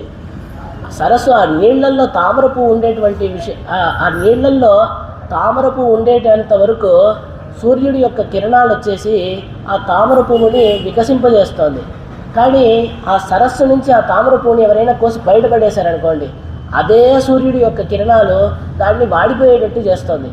అదేవిధంగా ఆచార్య సంబంధం ఉంటేనే మన యొక్క ఆత్మకి వికాసం అనేటువంటిది. ఆచార్య సంబంధం లేకపోతే అదే భగవంతుడే మన యొక్క ఆత్మ యొక్క వికాసానికి ఏమాత్రం అనుగ్రహించడు అనేటువంటి విషయాన్ని చూపిస్తున్నారనమాట. ఆ విధంగా ఆచార్య సంబంధం ఉంటేనే భగవంతుడి యొక్క అనుగ్రహం అనేది మనకి ప్రాప్తిస్తుంది. ఆచార్య సంబంధం లేకపోతే ప్రాప్తించదు. ప్రాప్తించదా అంటే ఆచార్యవర్యులను చూసే మనల్ని అనుగ్రహిస్తున్నాడు భగవంతుడు. ఆయన యొక్క సంబంధం పితామహం నాథముని విలోక్య ప్రసీదం అతృత్వం అచింతయిత్వ అని తెలిపినటువంటి విధంగా ఆచార్యుల యొక్క సంబంధాన్ని చూసే ఓ పలానా ఆచార్యుల యొక్క సంబంధమా అని చెప్పేసి ఆ ఆచార్యవర్యుల మీద ఉండేటువంటి ప్రీతితో మనల్ని కూడా అనుగ్రహిస్తున్నాడు ఆ భగవంతుడు. కాబట్టి ఆచార్య సంబంధం ఉంటేనే భగవంతుడి యొక్క అనుగ్రహం అనేటువంటిది మనకి ప్రాప్తిస్తుంది. ఆచార్యుల ద్వారానే భగవంతుడిని మనం ఆశ్రయించాలి అనేటువంటి విషయాన్నంతా ఇక్కడ చూపిస్తున్నారు. ఇలాగ చూపిస్తూ ఎల్లారం పోందారో, ఇప్పుడు లోపల ఉండేటువంటి ఆమెకి భయం వచ్చేస్తుంది. వీళ్ళేంది నా నెత్తి మీద స్వాతంత్ర్యాన్ని పెట్టేద్దాం అనుకుంటున్నారా? అంటే మేమందరం ఇక్కడ కృష్ణుడి దగ్గరికి పోతుంటే నువ్వు మాత్రం నీకు వేరే ఏదో ప్రయోజనం ఉండేటట్టు విధంగా నువ్వు మాత్రం ఇక్కడ ఒంటరిగా పడుకొని కృష్ణుడి యొక్క గుణానుభవం చేస్తున్నావే అని చెప్పేసి ఇక్కడ తెలుపుతున్నారే. కాబట్టి ఒక వెంటనే భయం వచ్చేసి అందరూ వచ్చేసారా అని చెప్పేసి అడుగుతుందన్నమాట. అడిగిన వెంటనే ఇప్పుడు ఇంకో విషయాన్ని తెలుపుతున్నారు. అందరూ వచ్చేసారా అని చెప్తే నేను ఎందుకు పడుకొని ఉన్నాను తెలుసా? ఏం లేదు, పాపం తొందరగా నిద్రలేయలేని చిన్న పిల్లలు కూడా ఉన్నారు కదా, వాళ్ళందరూ కూడా నిద్రలేని తర్వాత మనం నిద్రలేద్దాం అని చెప్పేసి వాళ్ళ కోసం కాచుకొని నేను పడుకొని ఉన్నానమ్మా అని చెప్పేసి ఆమె తెలుపుతుందన్నమాట. అలా తెలుపుతూ ఇక్కడ ఏం లేదు, సరే నేను పొద్దున్నే నిద్రలేసేసి బయలుదేరి వెళ్ళిపోయింది అనుకో, ఏమవుతుంది? మిగతా వాళ్ళందరూ ఈమె వెనకాల వస్తారు. కానీ ఈమె యొక్క అభీష్టం ఏంటి అంటే, ఈమె యొక్క ఆశ ఏంటంటే ఆ భాగవతుల యొక్క సమూహాన్నంతా దర్శించాలని చెప్పేసే కదా ఈమె యొక్క కోరిక. కాబట్టి ఈమె మాత్రం తొందరగా లేచి వెళ్ళిపోయిందంటే మిగతా వాళ్ళందరూ వెనకాల కదా వస్తారు, కాబట్టి వాళ్ళని దర్శించలేము. కాబట్టి లెయ్యలేని ఆ చిన్న పిల్లలు కూడా లేవని తర్వాత మనం లేద్దామని చెప్పేసి నేను పడుకొని ఉన్నాను అంతే తప్ప, లేకపోతే నేను సిద్ధంగా ఉన్నానని చెప్పేసి ఈమె తెలుపుతుందన్నమాట. అలా తెలిపి పొందార్ అందరూ వచ్చారా అని అడిగింది కదా. అడిగిన వెంటనే ఈ విధంగా నేను చిన్నపిల్లలు కూడా రాని అని చెప్పి పడుకొని ఉన్నానని చెప్పి తెలిపింది కదా. బయట ఉండేటువంటి ఆ గోపికలందరూ సమాధానం చెప్తున్నారు. పొందారు, అందరూ వచ్చేసారు. ఎవరందరూ కదా? ఆ కృష్ణుడి యొక్క విరహం చేత బాధపడేటువంటి వాళ్ళందరూ కూడా మీ ఇంటి వాకిట్లో వచ్చి చేరి ఉన్నామమ్మా, అందరం కూడా వచ్చేసాము అని చెప్పేసి బయట ఉండేటువంటి ఆ గోపికలు జవాబు పలుకుతారు. ஆகில் உள்ளே புகர అంటే ఇక్కడ ఇంకో విషయం, ఉన్ వాసనలే వంద కిడందారుகள் என்ன, ఆహిల్ ఉళ్ళే పుగర విడుంగోళ్ ఎన్న. అవునా, అందరూ వచ్చేసారా, అయితే లోపలికి పంపించండి అని చెప్పేసి లోపల ఉండేటువంటి గోపిక అడుగుతుంది. ఇంతమందిని లోపలికి పంపించగలమా? కాబట్టి మేము లోపలికంతా పంపించలేము, నువ్వే బయటకు వచ్చి చూడు అని చెప్పేసి చెప్తారనమాట.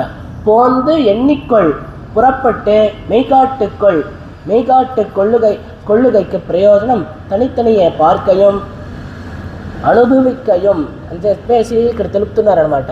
ఇంతమందినంతా లోపలికి పంపిలేమమ్మా, నువ్వే బయటకు వచ్చి మా అందరినీ కటాక్షించు, నువ్వే వచ్చి చూడు ఈ సమూహాన్నంతా. అంటే బయటకు వచ్చి చూడు అంటే ఏం తెలుపుతున్నారంటే, బయటకు వచ్చి ఒక్కొక్కరిని అలా కళ్ళతో ప్రత్యేకంగా ఒక్కొక్కరిని వేరువేరుగా అలా చూడొచ్చు, ఆ భాగవతోత్తములంతా దర్శించవచ్చు. అంటే వచ్చి అందరినీ లెక్క పెట్టుకో, కావాలంటే అందరూ వచ్చారని అడిగావు కదా, అందరూ వచ్చేసారు, కావాలంటే బయటకు వచ్చి నువ్వే లెక్క పెట్టుకో అని చెప్పేసి లోపల ఉండేటువంటి బయట ఉండేటువంటి ఆ గోపిక తెలుపుతుంది అనమాట. లెక్క పెట్టడం అంటే ఊరికే కంటితో చూస్తే లెక్క పెట్టడం కాదు, 1 2 అందరూ వచ్చారని చెప్పేసి వాళ్ళందరినీ తాకి ఇలా లెక్క పెట్టచ్చు కదా. కాబట్టి ఆ భాగవతుల యొక్క స్పర్శను కూడా మనకి పరమ ఉద్దేశం అనేటువంటి విషయాన్ని కూడా ఇక్కడ తెలుపుతున్నారనమాట. అలా తెలిపి నామెల్లారం కూడి నా సేవదన్నెండా, ఇప్పుడు మనందరం కలిసి చేయాల్సిన పని ఏంటమ్మా అని చెప్పేసి లోపల ఉండేటువంటి ఆ గోపిక అడుగుతుందనమాట. కొల్లాణై కొన్నాణై అంటే ఆ కువలయా పీఠం అనేటువంటి మత్త గజం ఉంది కదా, ఆ గజాన్ని సంహరించినటువంటి వాడు, వధించినటువంటి వాడు, అణిచినటువంటి వాడి యొక్క ఆ కృష్ణుడి యొక్క కీర్తిని పాడుటకై మనందరూ ఇక్కడ చేరాలి. అంటే మనందరూ ఇప్పుడు బయట కలిసి చేయాల్సింది ఏంటంటే అని చెప్పేసి లోపల ఉండేటువంటి ఆ గోపికంతా అడుగుతుందనమాట. అడిగిన వెంటనే ఆ కువలయా పీఠం అనేటువంటి ఆ ఏనుగుని అణిచినటువంటి వాడు మాత్తారై మాత్తడిక్క వల్లాణై ఎదిరిట్ట కంసాదిగళై అనాయాసేన నశిప్పిత్తే నసమం యుద్ధమిత్యాహు ఎన్నే అంజన బెంగళై వాళ్విత్తమనై. ఇప్పుడు కువలయా పీఠం అనేటువంటి ఆ ఏనుగుని అణిచాడే, అది ఏందో తెలుసా, మా యొక్క ప్రాణాలని కాపాడాడయ్యా ఆ కృష్ణుడు అని చెప్పేసి తెలుపుతున్నారు. ఏంటండి ఆ కువలయా పీఠం అనేటువంటి ఆ ఏనుగుని అణిస్తే వీళ్ళ యొక్క ప్రాణాన్ని కాపాడారు అని చెప్తున్నారు. అంటే మాకు ప్రాణం ఆ కృష్ణుడే, కాబట్టి తనను తాను రక్షించుకున్నాడంటే మమ్మల్ని కూడా రక్షించినట్టే అని చెప్పి ఒక అర్థాన్ని, తర్వాత మాత్తారై మాత్తడిక్క వల్లాణై శత్రువుల్ని ఆ శత్రుత్వంతో పాటు నశింపచేయగలిగినటువంటి సామర్థ్యాన్ని కలవాడు అని చెప్పేసి ఇక్కడ తెలుపుతున్నారనమాట. అలా తెలిపి ఎలాగంటే ఆ ఎదురొచ్చిన కంసుడు మొదలైనటువంటి ఆ రాక్షసులందరూ ఉన్నారు కదా, వాళ్ళందరినీ అనాయాసంగా సంహరించినటువంటి వాడు అని చెప్పేసి తెలుపుతూ నా సమం యుద్ధమిత్యాహు అని చెప్పేసి ఇక్కడ చూపిస్తున్నారనమాట. అంటే కృష్ణ పరమాత్మ మధురా నగరంలో ప్రవేశించి ఇలాగా ముష్టిగా చాణూర మొదలైనటువంటి మల్ల యుద్ధ వీరులందరితో ఇలాగా యుద్ధం చేయబోతున్నాడు అని చెప్పిన వెంటనే ఇక్కడ ఉండేటువంటి ఆ స్త్రీలందరూ ఉన్నారు కదా, మధురా నగరంలో ఉండేటువంటి స్త్రీలందరూ వాళ్ళందరూ అనుకున్నారనమాట, ఆహా కృష్ణుడిని చూస్తే ఏమో ఇంత సుకుమారంగా ఉన్నాడు, చిన్నపిల్లవాడు, ఆ మల్ల యుద్ధ వీరులేమో అంతంత పెద్దగా ఉన్నారు, అసలు ఈ యుద్ధం అసలు న్యాయబద్ధమైన యుద్ధమేనా, అసలు ఇది సమానమైన యుద్ధమేనా అని చెప్పేసి వాళ్ళందరూ భయపడ్డారనమాట. కానీ ఆ కృష్ణుడు ఆ కంసుడు మొదలైనటువంటి వాళ్ళని ఆ మల్లయుద్ధ వీరులందరినీ అనాయాసంగా అలా ఓడించాడనమాట, అనాయాసంగా సంహరించాడు. అలా సంహరించి ఆ యొక్క స్త్రీలందరూ ఉన్నారు కదా, వాళ్ళ యొక్క అంటే ఆ విధంగా కృష్ణుడికి ఏమైపోతుందో అని చెప్పి తెలిసారు కదా, అలా ఏం కాకుండా వాళ్ళందరికీ కూడా సంతోషాన్ని ఇచ్చినటువంటి వాడు అని చెప్పేసి ఇక్కడ తెలుపుతున్నారనమాట. అంటే అంజన పెంగళై వాళ్విత్తమణై అని చెప్పేసి ఇక్కడ చూపిస్తున్నారనమాట. ఆ మధురా స్త్రీలను సుఖపెట్టిన వాడు అని చెప్పేసి ఇక్కడ చూపిస్తున్నారు. అంటే కువలయా పీఠం అనేటువంటి ఆ ఏనుగుని అణిచినటువంటి వాడు, కంసుడు మొదలైనటువంటి వాళ్ళందరినీ అనాయాసంగా మట్టుబెట్టినటువంటి వాడు, మాయణై ఎవరు అవన్నీ చేసిందంటే ఆశ్చర్య గుణచేష్టితులు కలిగినటువంటి ఆ కృష్ణ పరమాత్ముడిని. ఇక్కడ ఆశ్చర్య గుణచేష్టితములు అని చెప్పి తెలుపుతున్నారే, ఏమిటా ఆశ్చర్యం అంటే ఆ కువలయా పీఠం అనేటువంటి ఏనుగుని అణిచాడే అది ఆశ్చర్యమా? కాదు. కంసుడు ఇంకా ముష్టిగా చాడూర మొదలైనటువంటి ఆ మల్ల యుద్ధ వీరులందరినీ సంహరించాడే అదేమైనా ఆశ్చర్యమా? కాదు. దీంట్లో ఆ పెద్ద ఆశ్చర్యం ఏందో తెలుసా అండి, ఈ కృష్ణ పరమాత్మ చేతిలో ఆ అసురులు రాక్షసులంతా ఎంత శ్రమపడ్డారు, ఆ విధంగా అంత బలపరాక్రమములు కలిగినటువంటి ఆ కృష్ణ పరమాత్మ మా చేతుల్లో అంత శ్రమ పడుతున్నాడు. అంటే ఆ రాక్షసులు కృష్ణ పరమాత్మ చేతిలో ఎంత శ్రమపడ్డారో మా చేతుల్లో ఆ కృష్ణ పరమాత్మ అంత శ్రమ పడుతున్నాడు. అంటే ఆయనకి అంత బలపరాక్రమాలు ఉన్నా కూడా వీళ్ళందరికీ విధేయుడై ఉన్నాడు అటువంటి స్వామి అని చెప్పి చూపిస్తున్నారు. ఆ యశోదమ్మ వచ్చి కట్టివేసేయవచ్చు, ఆ పూతనని సంహరించినటువంటి వాడు, శకటాసురుడిని సంహరించినటువంటి వాడు, ఎంతోమంది అసురులంతా సంహరించినటువంటి వాడైన పరమాత్మ వచ్చేసి ఆ గోపికలకి కట్టుబడి ఉన్నాడే. యశోదమ్మ వచ్చి కట్టివేసేయవచ్చు, గోపికలందరూ ఒక కర్రెత్తుకొని తరుముకొని పోతున్నారు, ఆయన భయపడిపోయి పారిపోతున్నాడు. అంటే అసురులందరూ కూడా కృష్ణ పరమాత్మ చేతిలో ఎన్ని ఇబ్బందులన్నీ పడ్డారో కృష్ణ పరమాత్మ వీళ్ళ చేతికి చిక్కి అన్ని ఇబ్బందులు పడుతున్నాడు అనమాట.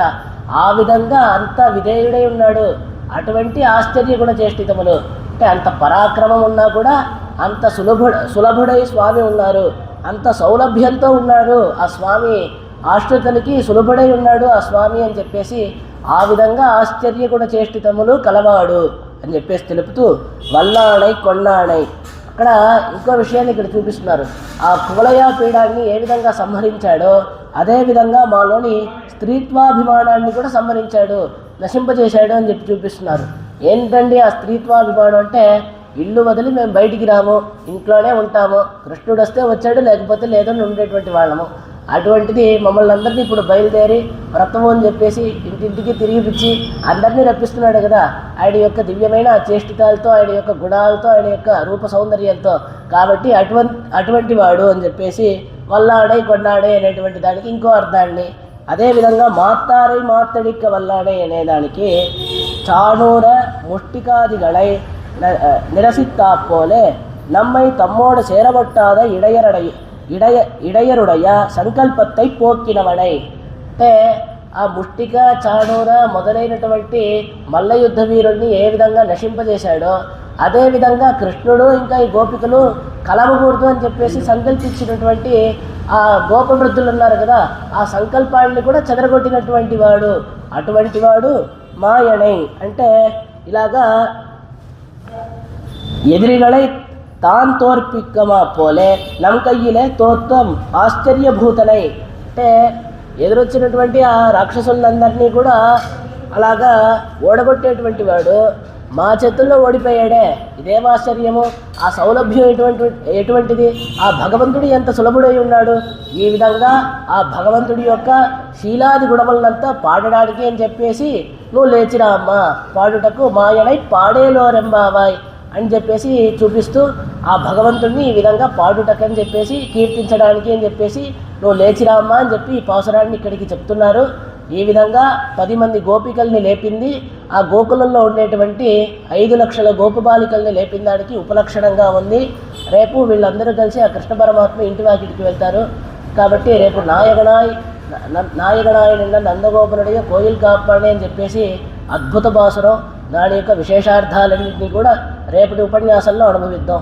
ఇక్కడికి ఈ రోజు యొక్క పాసురార్థాన్ని ఇక్కడితో పూర్తి చేసుకుంటూ సోచ్చట్టమాలిగా బంధగంధమందర విష్టవే విష్ణువిష్టదనోదాయై గోదాయై నిత్యమంగళం మాదృశాజించడత్రాణమద్ధగంగణమాణయే విష్ణుచిత్తదనోజాయై గోదాయై నిత్యమంగళం శ్రీమత్యై విష్ణుచిత్తార్యమనోనందనహేతవే నందనందన సుందర్యై గోదాయై నిత్యమంగళం శ్రీమతే రమ్యజామాతృమునీంద్రాయ మహాత్మనే శ్రీరంగవాసినే భూయాత్ நித்யமங்கலம்.